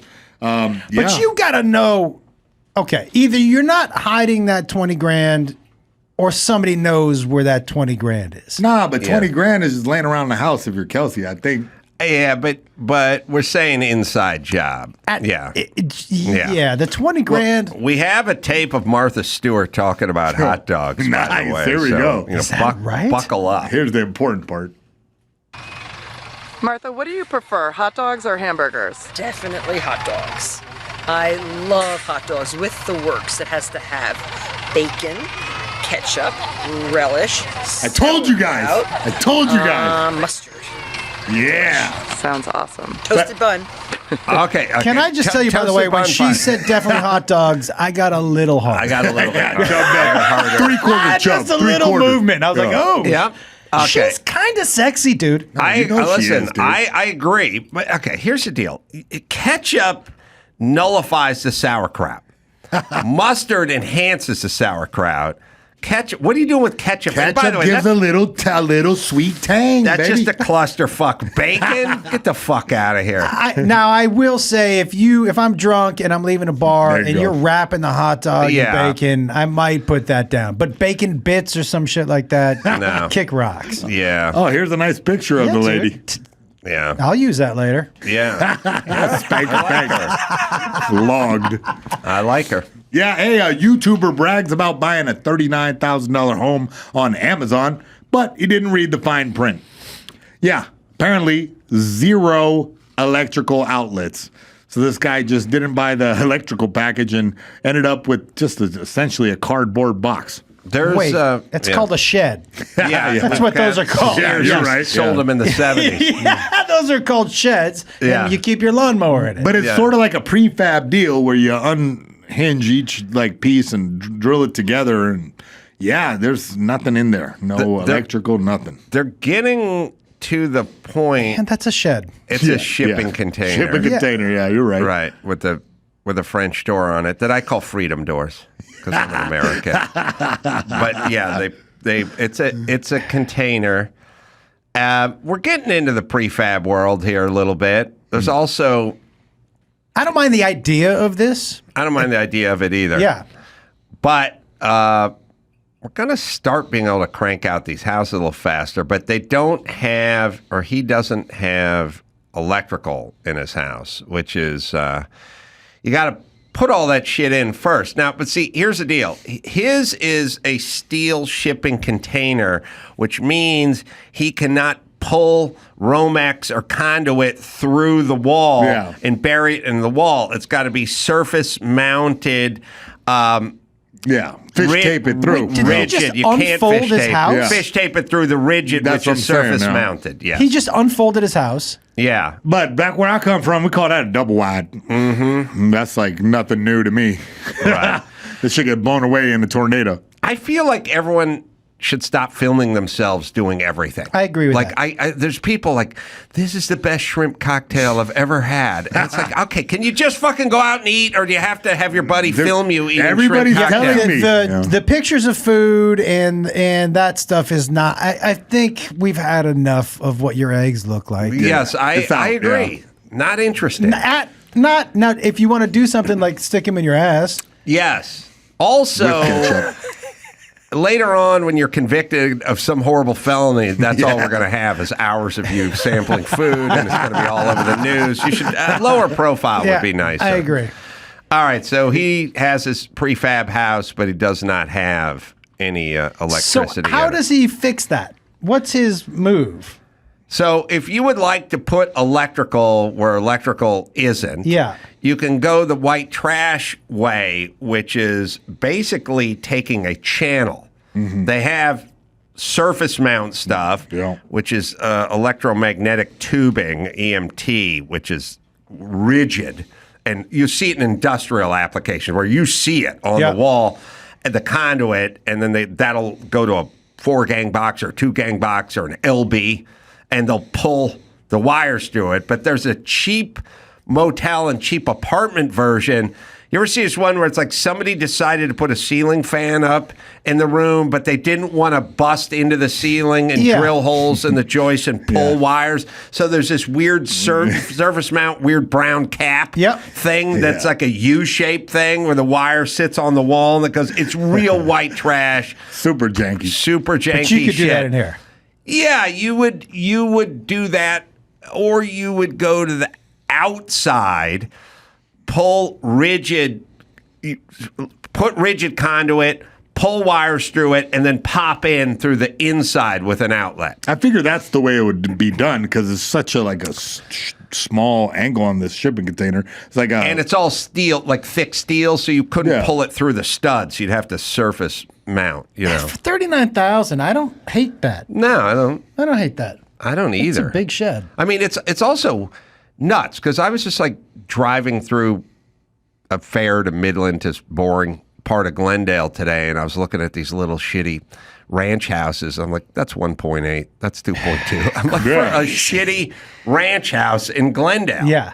Like it's so crazy. But it's also the land, you know, it's like expensive to live in that area. I know, but as somebody who I grew up out here, all my friends were blue collar losers, basically. They worked, my two best friends, one's mom was a cocktail waitress. Like she was like 56 and she was a cocktail waitress, you know. The dad made like orthodontia shit, like made false teeth like at home, but he wasn't a citizen, so he had to like do it under the table.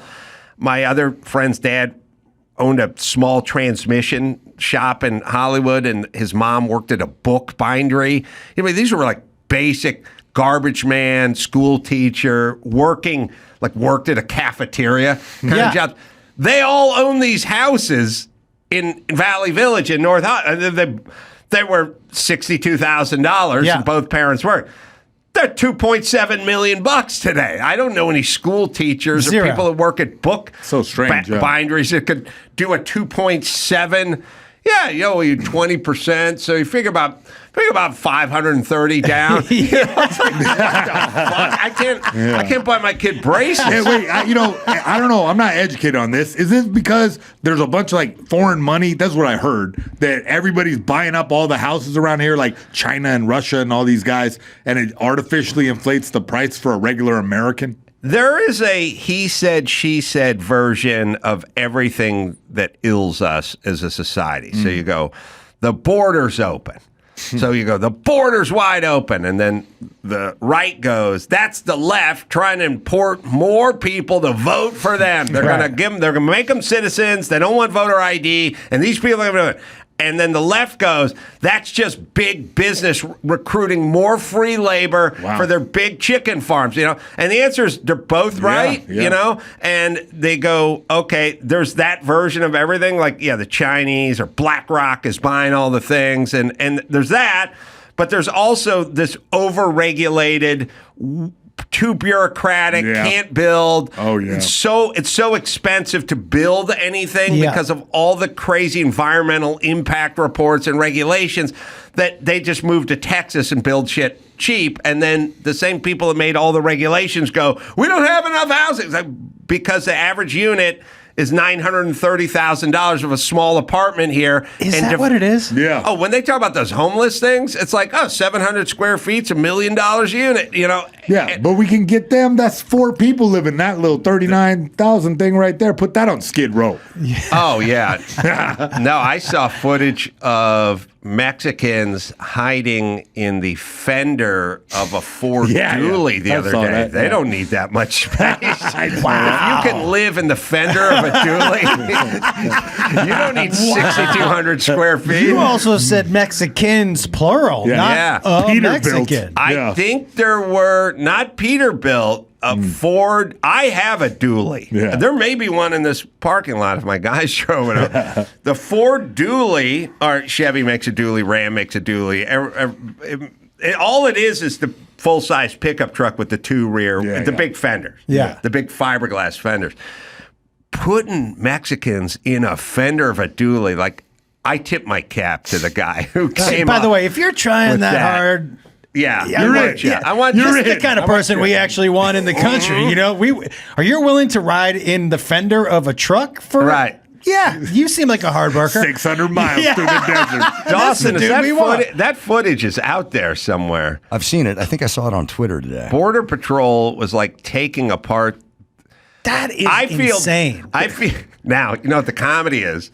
Some guy just got a totally loaded $86,000 Ram 4x4 Dually, and he's polishing it and everything, and he's going to Tijuana to drop off something, and you see him going through the border, and they stop him, and they get the Sawzall out, and he's like, "Well, what's going on? What's in the fender?" No, there's nothing in the fender. Just get the cutting wheel out. No! like sparks flying out. My pussy wagon. You know that's going to happen, right? Sorry, our bad. Yeah, it turns out no Handing him the Mexicans. fender. There you go. That's insane. All right, well, yeah, Dawson, you can find it. It was on Twitter. I looking. think I saw it somewhere. Yeah, it's got to be It's got to be right there because I saw it yesterday too. It may have been more than one. But anyway, all I'm saying is if you can live in the fender of a dually, then low-cost housing should be a cinch for these people. I agree. But what makes you even think about looking in the fender? I don't know. Border Patrol looks everywhere, bud. They're like, oh, man, did that fender just fart? Taking a video, bro. Oh, what the hell?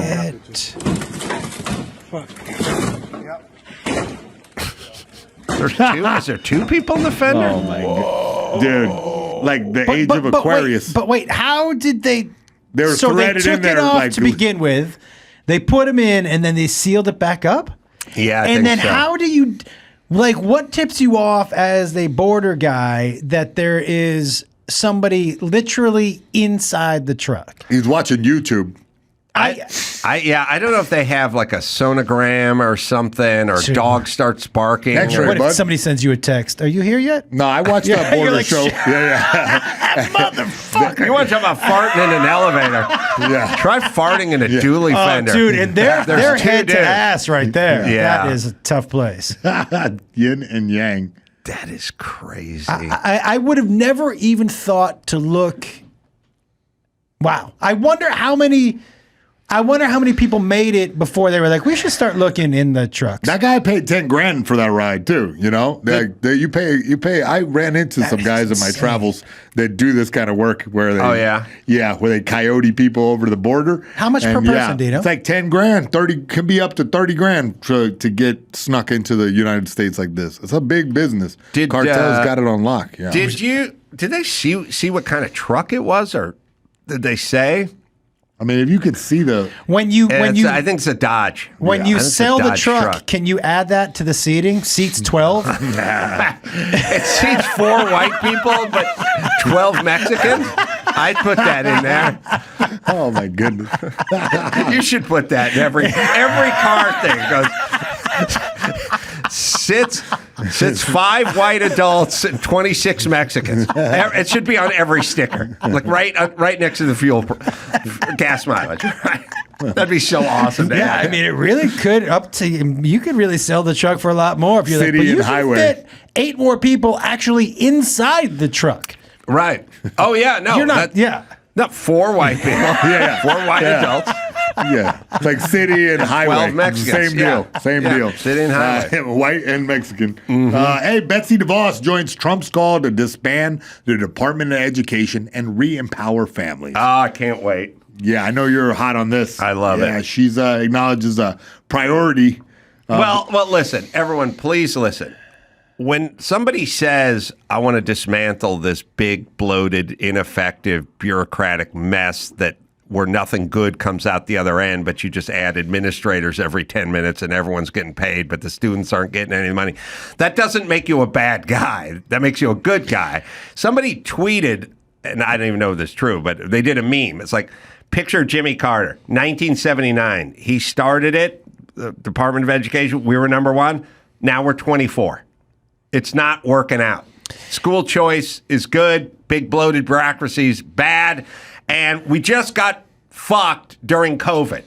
We had all the fucking teachers' unions. My kids stayed home for almost 2 years because the teachers' unions had a monopoly and they shut it down. And they also inform the governor and the mayor. They have way too much political power because they give all their money to the candidates. So they basically tell Gavin Newsom what he can do with his state vis-a-vis the schools. I don't want that. I want to farm it out. I want independent. I want competition. I don't, and here's, I may be rare in this, but I don't generally speak on things that I don't know much about. So I don't have an opinion on that. I do have an opinion on that the education system in general eats dicks. And the fact that we don't seem to be teaching kids to learn, we teach them to take tests, is a real bummer. Or we just lower the test scores if we want to get everyone to pass now, which is the new world order. It's cooked. We need competition. Competition brings out the best in MMA fighters, brings out the best in comedians, it brings out the best in guys who make tacos. It'll bring out the best in everything. As a matter of fact, wait a minute. Lou Diamond Phillips. Was he in Stand and Deliver? Yeah, right? Yeah. Right? That was one of his big movies, right? Oh, TV, yeah. Let me check. Yeah, he's going to be on in a minute. So I think that he's in there, right? Is it on my list? Oh, I think he's in Stand and Deliver. Yeah, he is. La Bamba's kind of what people remember him from. But Stand and Deliver was Jaime Escalante, Escalante, who, he came here in the fender of a dually and rose up to the position. Next time I get angry at a Mexican, I'm going to yell, "Get back in the fender of the dually and go back to your home fucking town." Oh, my God. That's what I'm going to do. Oh, God. So crazy. The fender of a dually is so insane to me. It really is. Yeah. I mean, I tip my cap, dude. I do, too. For real. Like, that is not something I am willing to do. How bad is it where you're like, yeah, I'll hop in the there. next administration want to deport all those people. Yeah, but we'll do them in the bed of the dually. We're not animals. Let them sit in the bed. Come on now. You got to be decent. Have a heart. Trump's going to be like, no, put them in the fenders. My policy would be like, whoever you got here, that's how you're going to go back. If you're in a shipping container, you go back in a shipping. If you're in the fender of a dually, that's how you go back. It's only fair. Listen, it's only right. Good business for U-Haul. That's right. Mm-hmm. Yeah, good business for sure. All right, Lou Diamond Phillips is out there, so I'm going to call a halt to this, take a quick break. I think, I don't know, you guys want to hang out and talk to Lou Diamond Phillips? Oh, yeah. Yeah. It couldn't hurt, right? All right, we'll take a quick break, be back with Lou Diamond Phillips right after this. Hey, Mondo! Well, it's football season. I love it when the weather gets cool and it turns to fall and I watch the games with the guys and eat the wings and drink the beers. Well, Mondo's the MVP. Clinically proven 72-hour odor control. Perfect for long days at the game or at the bar. I'm wearing mine right now. I did it this morning. Safe for the whole body. Pits, package, feet, everywhere. Totally safe. Clinically proven to control odor better than a shower with soap alone. So you use the soap, you do the shower, but you got to control the funk. When you're out and about, available 3 ways: invisible spray, solid stick, that's what I used this morning, and invisible cream, and 4 cologne quality scents: bourbon leather, Mount Fuji, Pro Sport, Clover Woods. Oh yeah, I used the bourbon leather this morning. Special offer: new customers get $5 off a starter pack. That's what I opened this morning. With my exclusive code link, use Adam at shopmando.com. That is shopmando.com.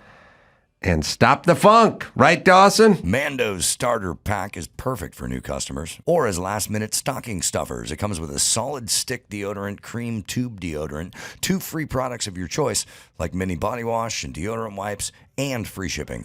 New customers get $5 off a starter pack with our exclusive code. That's over 40% off your starter pack.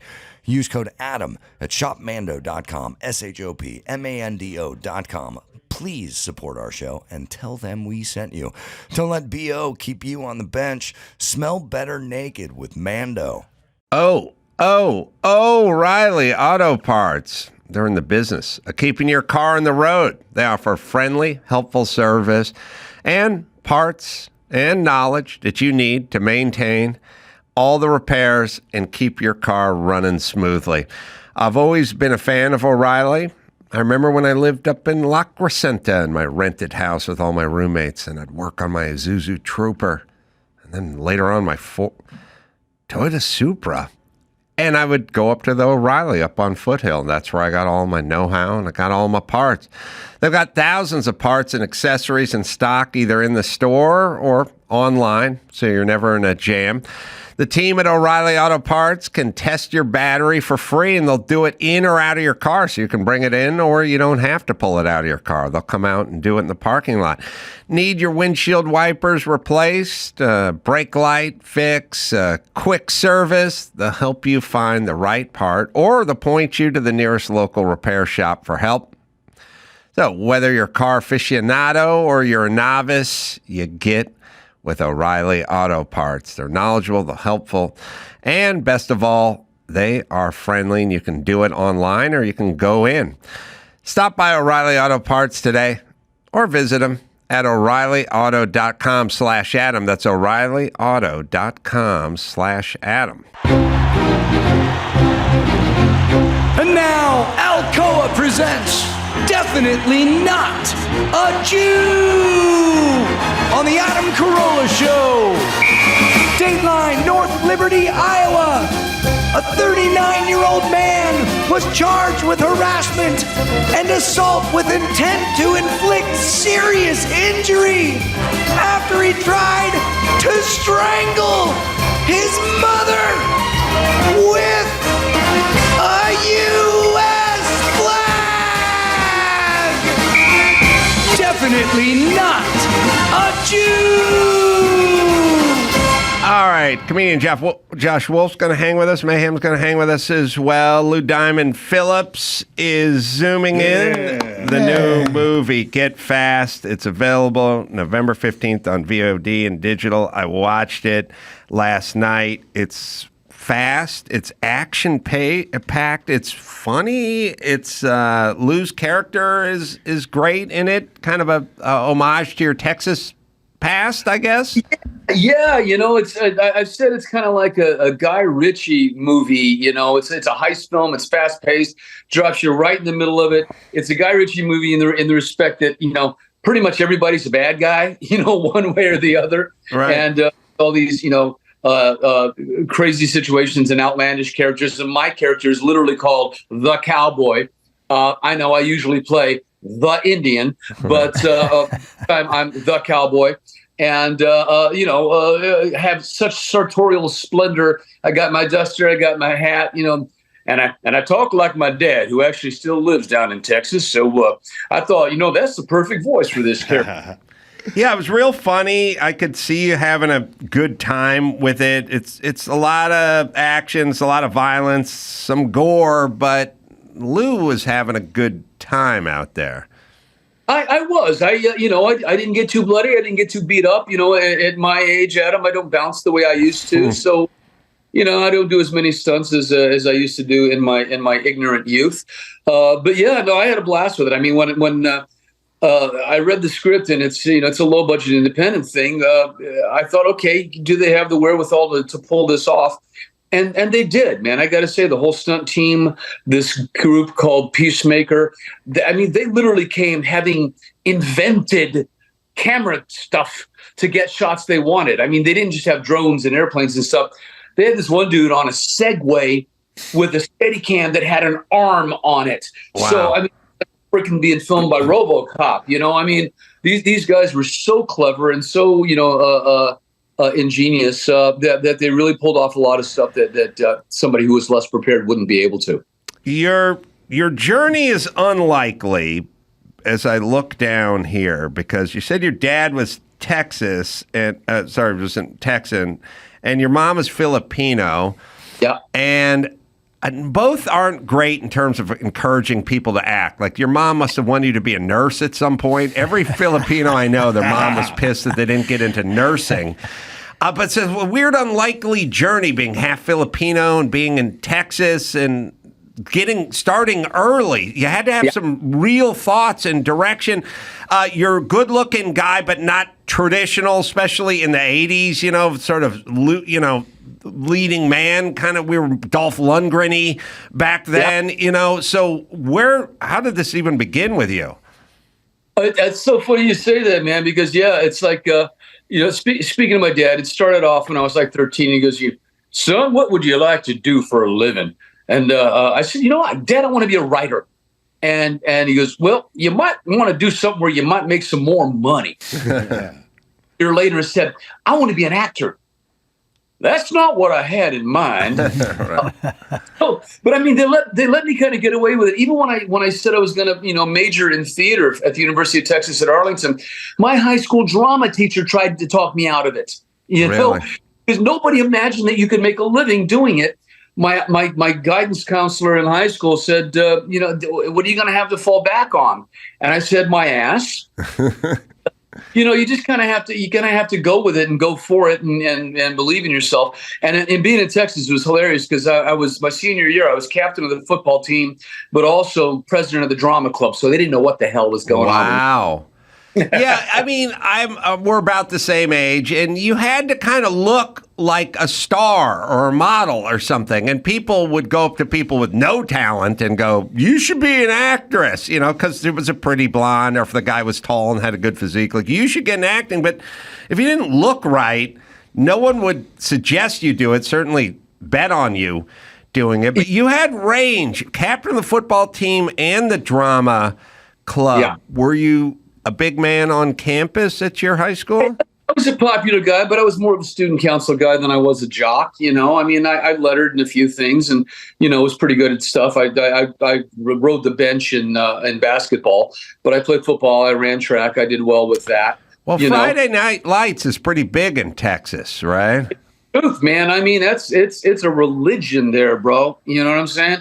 You got to commit to that and do it. So, but I mean, it taught me a lot of things. And first of all, kept me pretty physically fit, which came in handy when I got, into Hollywood and all that good stuff. But, I mean, the other thing that I want to say is that when I was growing up in the 70s, the guys like Dustin Hoffman and Al Pacino and Robert De Niro, I mean, those were the guys that I gravitated toward because it's like, okay, you don't have to look like Newman. You don't have to look like Redford. You can be a funny looking, swarthy dude with dark hair and still, be the leads in films.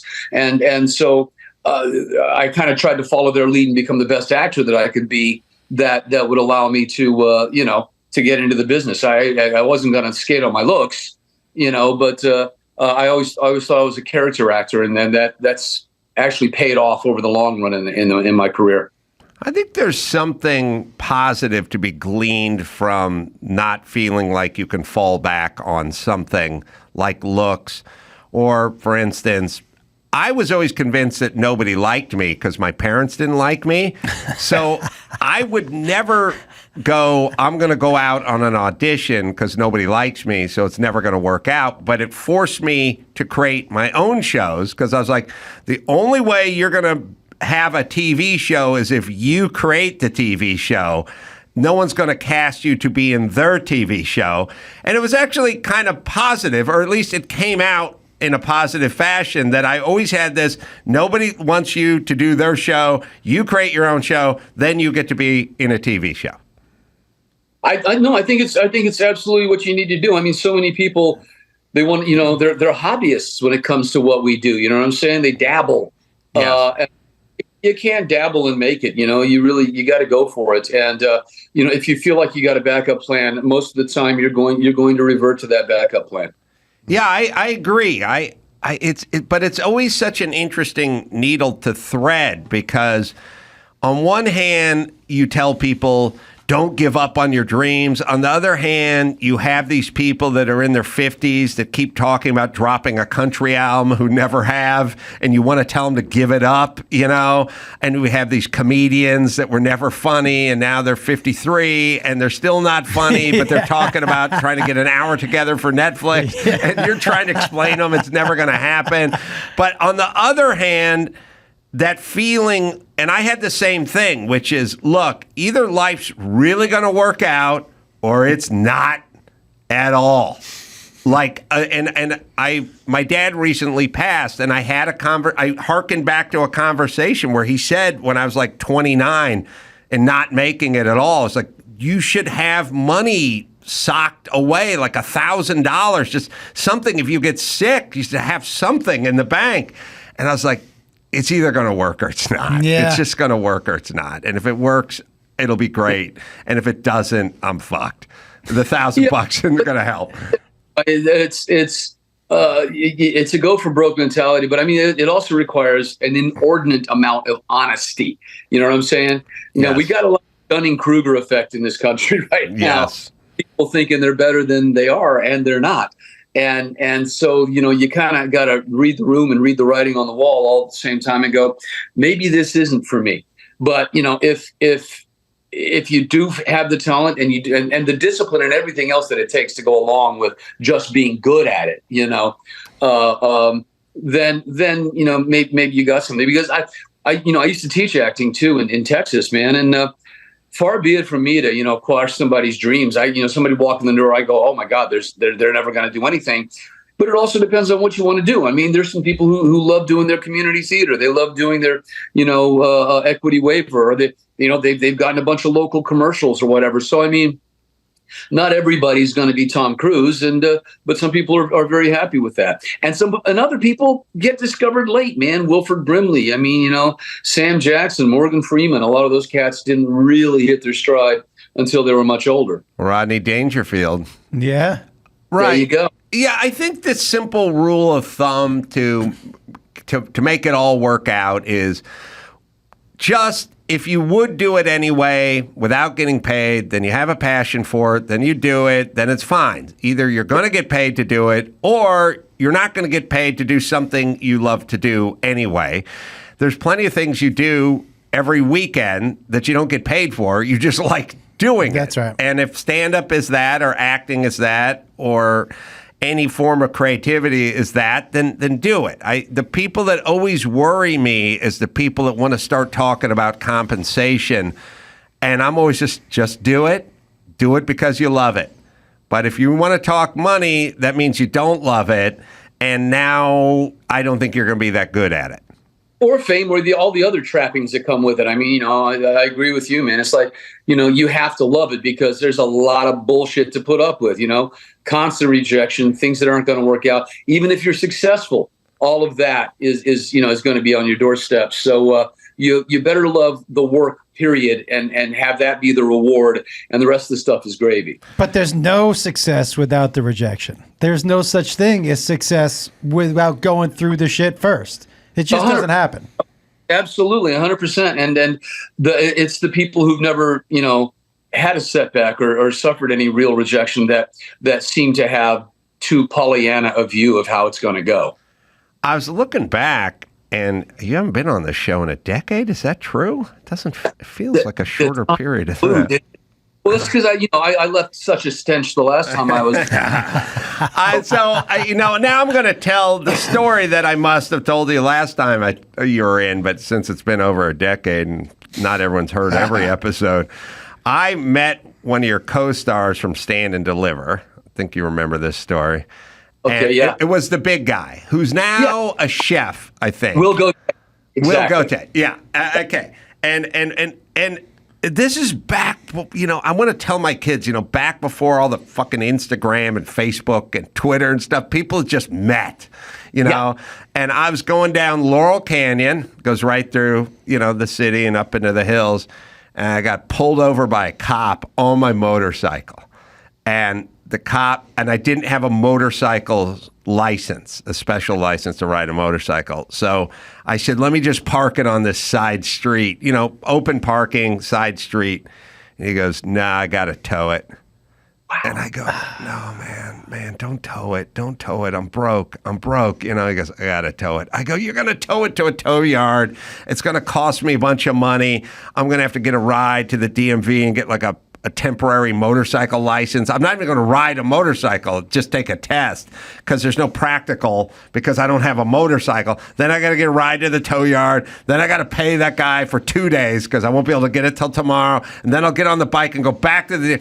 I go, could you just leave it parked by the side? It's safe. Just park it. I'll let you take the keys, man. The guy goes, nah, I got to tow it. I go, oh, fuck. Then he goes, the tow truck driver will give you a ride home. And I go, no, fuck that. I'm walking. That'll show him. So I start walking down. I'm in Studio City. I'm up in the hills. I got an apartment deep North Hollywood on Laurel. And I'm just walking with my helmet. And I got no money. I got no fucking motorcycle. I see my motorcycle get towed past me at a certain point. I'm just fucking broke. I'm like, I don't have any money to get this out. I got 3 roommates in a 1-bedroom apartment, and I'm hitchhiking. I'm just hitchhiking with a helmet. And this Pinto pulls over, and this big dude gets out. He goes, "You want a ride?" And I'm like, "Yeah, man." "Where do you live?" I'm like, "On this street, but down like another 5 miles." He goes, "Okay." Takes me in my apartment, drops me off. I'm like, "Want to smoke pot?" She's like, "Yeah." I go, "Okay." Go to my apartment, smoke pot. I go, "What do you do?" He goes, "I'm an actor." I go, "Oh, all right. Yeah, I like comedy." And he's like, "Yeah, I got a movie coming out." It was right before Stand and Deliver came out. And I was like, "All right, you're a movie star?" It's big. In a Pinto? Yeah, big. I don't know what he was, Samoan or what was he? Oh, yeah, man, but he's just a big dude. He's just built big. He didn't look like a movie star. I mean, I was like, all right, doing a movie. And we went and saw improv shows like over the weekend because I was doing Groundlings and he was doing acting and all that kind of stuff. And later on I saw him. I went to the movie. I went to the theater and saw him in the movie. And I was like, "Hey, that guy." Wait with that guy. Yeah. But that's how you met people back in the day. You just hitchhiked. Yeah, right. Right. Texas, I'd pick him up. Not anymore, man. Not after Henry Lee Lucas. I mean, my goodness.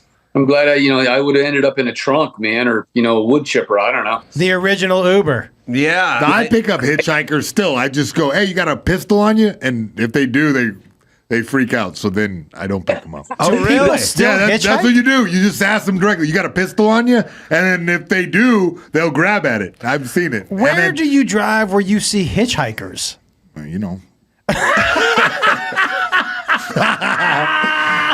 Hey, Lou, I want to ask you, like, during the 80s, during those, like, martial arts movies where you did, like, what was the training camp like for that? Like, did you have, like, I don't know, they give you, like, 6 weeks of, lessons, and what styles did you study? Yeah, The Big Hit. Did we pull the trailer for The Big Hit? I thought it'd be surreal to... let's just watch the trailer to The Big Hit so we can all take a walk down memory lane, because this was late 90s action on top of action. 90s, yeah, and we'll watch a minute. I saw this in the theater, by the way. I think the guy from Stand and Deliver picked me up on the way home. Guns, watches, that's Wahlberg. Yeah, this is the one. Sabato Jr. Everyone's buff. What the? Go! I'm a contract killer. This is early Wahlberg. Yeah, it is, yeah. This is a bonus hit. Without a doubt. 10,000 to whoever hits the big man. Non-dairy creamer? Yeah. This is such a 90s action So 90s, film. I love it. I'm really sorry about the mess. Don't get paid! Thank you, sir. This is going to be the right time to tell them that we're engaged. You seem like a nice enough German-Irish fella. You're gonna put your father in an early grave. Hit me. Got a little present for you. Oh, who is it? Saturday night. I diced him up a little bit. Did you clean him? It's Antonio Sabato Jr.? Who else is in this? It's kind of cute. Who is that? You sure you don't want Lou to Diamond. got planned for tomorrow? Oh, this is the girl? No, it's your mammy. This is a kidnapping, right? That's right. So what's up with you guys? You playing tribute to the Spice Boys or something? Hey, boss, what's going on? All right, we got it. By the way, the longest trailer I've ever seen in my life. Lou, do you ever just take a handful of mushrooms and crack a beer and just sit back and watch trailers from the 90s that you're in and just freak out? No, right? That film is one of my favorite films. I mean, it was so ahead of its time. It was a hip hop black comedy, Hong Kong action film. Yeah, a guy named Che Kirk Wong and produced by John Woo. People didn't know what the hell to do with it. It's got a cult following now. Does it? And, interesting. Yeah. Talking about it's so funny. There's a locker room scene, right? And I'm going through my wardrobe fitting and get every outfit. And I say to the wardrobe supervisor, "What am I wearing in the locker room?" And she goes, "Let me get the director." And she gets Kirk, and he comes in. His English was terrible. His English was absolutely terrible. He just literally like come over from Hong Kong. I said, Kirk, what am I wearing in the locker room? He goes, oh, you wear nothing. And I'm like, Kirk, all right, first of all, I'm in a locker room scene with Mark Wahlberg and Antonio Sabato Jr. They're both underwear salesmen, and they're 10 years younger than me, okay? Not measure up. Right. but they're going to go with it. I was training all the time for that. And a lot of times, man, it's on your own dime. I mean, I maybe if you're in Marvel, they give you somebody, I don't know. But a very good friend of mine had trained me for Courage Under Fire a couple of years before that. Yeah. And it's a cat named Daryl Chan who was introduced to me by my friend Brandon Lee. Mm. And yeah, Daryl was the real deal. He trained me for a lot of that stuff. And then I introduced Brandon to his stunt double, who ended up finishing The Crow for him, Jeff Cadiente. And I'm actually about to work with Jeff again. He's a stunt coordinator now on a TV show called The Cleaner, The Cleaning Lady. And direct one of those. So, it's a small world, but yeah, you show up the way you want to show up and the way you want to look. So they're required, putting in the time yourself and finding the people to help you. Yeah, I don't know. I had a flashback to that movie, which doesn't make the rounds on cable like it should. I have to say, I've never seen it. I'm definitely going to go home and watch it. It's got big names in it. Yeah. It's great. Yeah, Christina Applegate and Woodbine.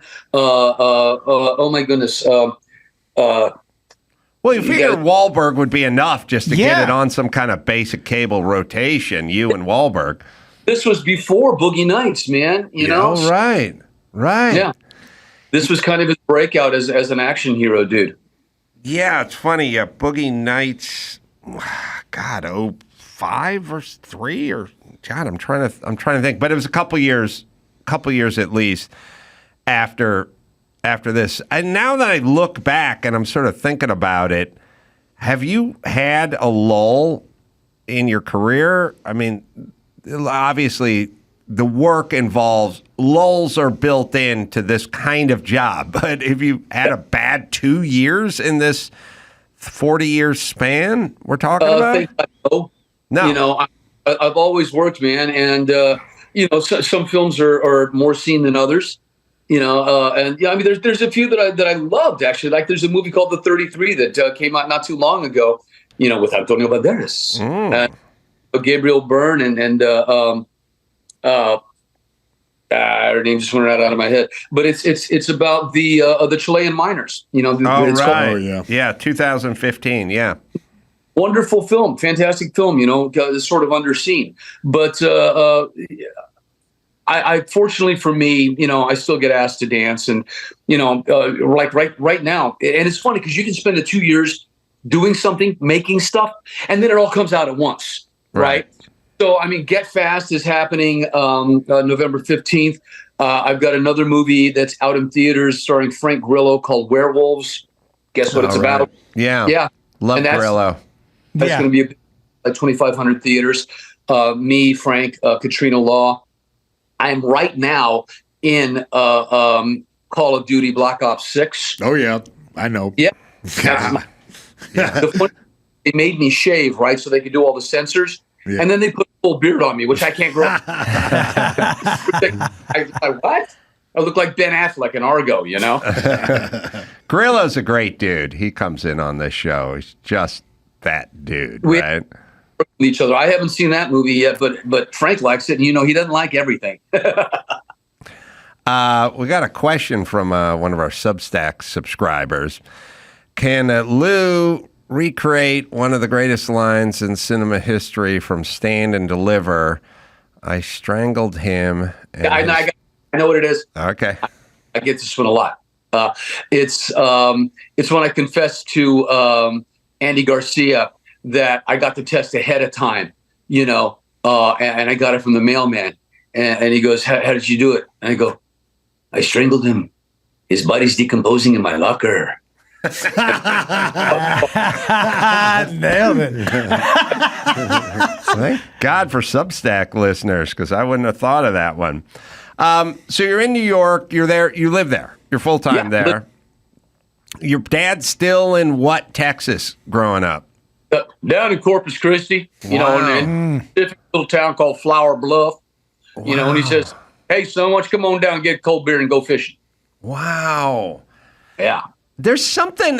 Can we agree that coming from some culture, and some of the culture, like, you know, you get Filipino and you get Texas, you get sort of two cultures when you're talking about it, because like Texas is a culture, and you know, Louisiana is a culture, you know, New York, the Bronx, it's a thing, and there's a like a Hispanic version of that as well. And I'm from North Hollywood, and we don't have any culture. There's no food. Like, oh, you're from North Hollywood, the gumbo, right? The Yum Yum Donuts. Yeah, we got a Yum Yum Donut and a Taco Bell. Yeah. There's no dialect. There's no food. There's no saying. There's no draw. You couldn't tell the sound of it. There's no architecture. There's no team. There's no style, you know, like if you're from Flatbush, that's just a thing, and that's different than being from Corpus Christi or whatever.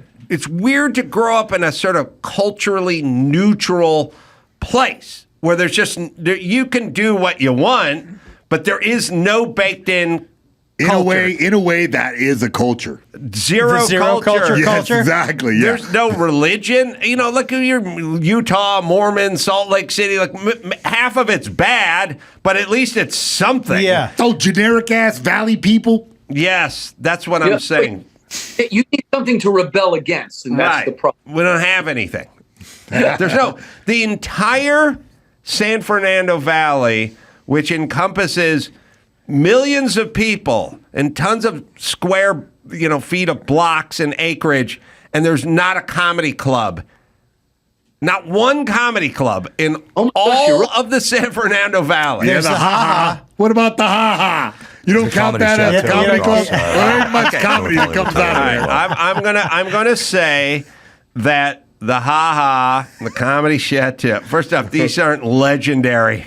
These are fucking Greek restaurants what that about got converted. Flappers? Okay. All right. Let me say this. Let me defend my point. The San Fernando Valley goes all the way out to like Chatsworth and Granada Hills. Porn, right. That Flappers is on the very edge, right up against it, and the Ha-Ha and the Chateau are closer to Hollywood than they are to Reseda. Yeah, they're along the edge. Like you're going to find a little spillover from Hollywood and along the edges, but the entire San Fernando Valley, there's not one stand-up club. That's true. Which means no culture. There's no stand-up club means culture. You know, that's what it means. Like there's a reason New York has a bunch of clubs, because that's the culture, right? And Boston, clubs. You know what I mean? It's like it has a culture of that. There are other places like New Orleans doesn't have stand-up clubs, but they have jazz clubs and food and culture. The whole valley, there is no culture. So there's no like art. It's really not weird. known for anything. No. Except for Adam Carolla went to North Hollywood Let's High. go. Right, come on, Huskies. Have they put up a statue? They said I have to pay for it myself, so I'm passing the hat. I'm going to see Kimmel on Friday. I'm going to see if I can put him down for $2,200. Yeah, but you had a culture, even though it was kind of crazy Corpus Christi culture, but it was still culture. Like you can do your dad's voice.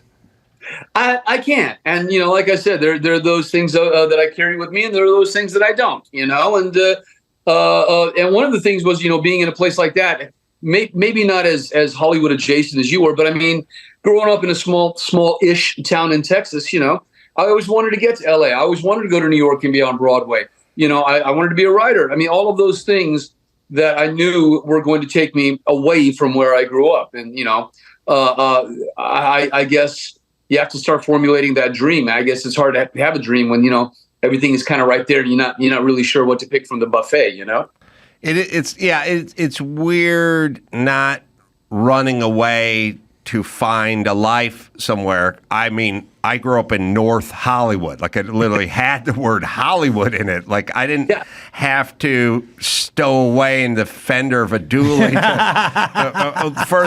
Earlier reference to like realize my dream. It's also a lot of pressure because there's a feeling of like when you want to make it, you're going to go somewhere and you're going to live. You're going to get a job. I was literally 14 minutes away from Hollywood. Yeah. And like recreate yourself a little bit, start fresh, be the not that guy that everybody knew in high school. That was my favorite part actually about moving far away is that whatever part of myself that I was like, I don't like that part of myself, I could ditch it and nobody questioned it. They were like, you weren't that guy yesterday. I'm going to be this dude right now. That was my favorite part. It's an interesting thought because my friends were just the friends that I grew up with, and if I said I'm going to call myself Adam the Entertainer now, they'd go, "We're going to go with douchebag." Yeah, you're not getting away with any of this shit. I couldn't even own cowboy boots. That's how fucking bad North Hollywood. I worked with a dude named Kelly, who was from some place in like. God, he was like in Utah or Montana or something. He wore cowboy boots. And I was like, those are pretty cool. I'm going to get some of those. And he goes, yeah, you should go out. We'll get cowboy boots. And I bought cowboy boots. And like one Friday I showed my buddies who were going out. And they're like, what's going on with the cowboy boots? I was like, pretty cool, right? They go, take that shit off. We're not fucking going out. Couldn't even buy cowboy boots. No culture, nothing. Yeah. They wouldn't accept it. Like, no, your high school friends are not accepting that shit at all. No, you must have seen. What'd your dad do over there in Corpus Christi? Well, he's retired now, and but he was an aircraft mechanic, and when he did retire in Corpus, he worked on the base, and then he started working, with a company that did private planes, and he was doing, rich doctors and lawyers and whatnot coming out of Houston and Dallas, and living his best life, man. Going fishing and working on. He was a big car guy. He did he used to love taking apart and putting together cars. So there was a lot of that. And he's still kicking, man. He's doing good. I find the work with the hands guys to be amongst the sanest people on the planet. They just don't have a lot of kooky thoughts. Yeah, no, and that kind of thing kept me grounded when things got when I became successful in Hollywood, and man, a lot of people get seduced by that and they kind of lose themselves. And for me, I was grounded by a Texas dad and a military dad, and kind of knowing what my moral compass was during that time, and it kept me sane, and I'm still here. Did you catch any shit being half Filipino with the Filipino mom in a time and a place where we weren't as open as we are now? It is bizarre, man, because growing up, I spent a lot of time on Navy bases, and there's a lot of mixed race kids on Navy bases. You know what I mean? Mm-hmm. This is the world over. It really, and in Corpus Christi, you had your cowboys, you had your surfers, you had your Chicanos, you had the Asian kids who came in with the military. So it really wasn't a question. It wasn't until I got like up to Dallas, that in the Dallas-Fort Worth area, and had to work to get my way through school, where I sort of ran headlong into some of this, which was like, they didn't even know what I was, man. I'm ambiguous brown, Mm-hmm. Often said the UPS logo, its motto sums up my career. What can brown do for you? But in Dallas, I couldn't get hired as a waiter, man. I get hired as a busboy, but not as a. Oh, interesting. So that was the first time I dealt with it, and then to a certain extent, the fact that Hollywood has its boxes, and I didn't fit into any of those boxes. I was Brat Pack adjacent. I was the only brown Brat Packer, and I never got a membership card, Adam. Never. Yeah, I saw the doc. I think a lot of them are miserable.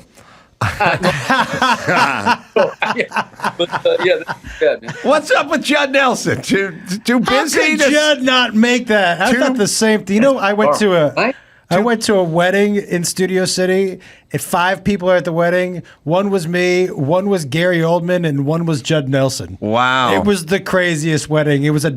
All of us had the same dog walker, and we all went to her wedding at a dog store. It's so LA. Yeah, crazy. Wow. Yeah. And is Judd Like, here's all. But listen, I just want to say this to any celebrity that is not doing a doc that they should be involved in. Yeah. I either think crazy or fat. When you don't want to sit down, I either think you put on 80 pounds or you've completely lost it. Or possibly both. It's never a good thought. It feels like something he should have got his face in. I totally agree.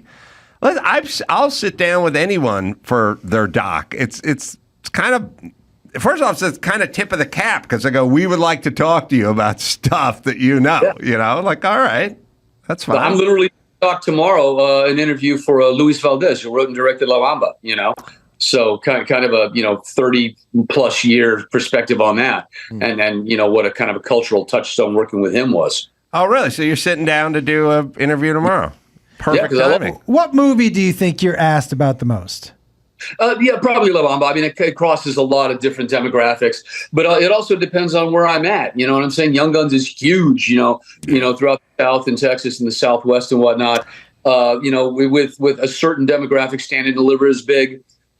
The big hit has turned into this thing with like the gamer kids and whatnot. I mean, because it's just so weird and so out there, and it's really gained a cult status.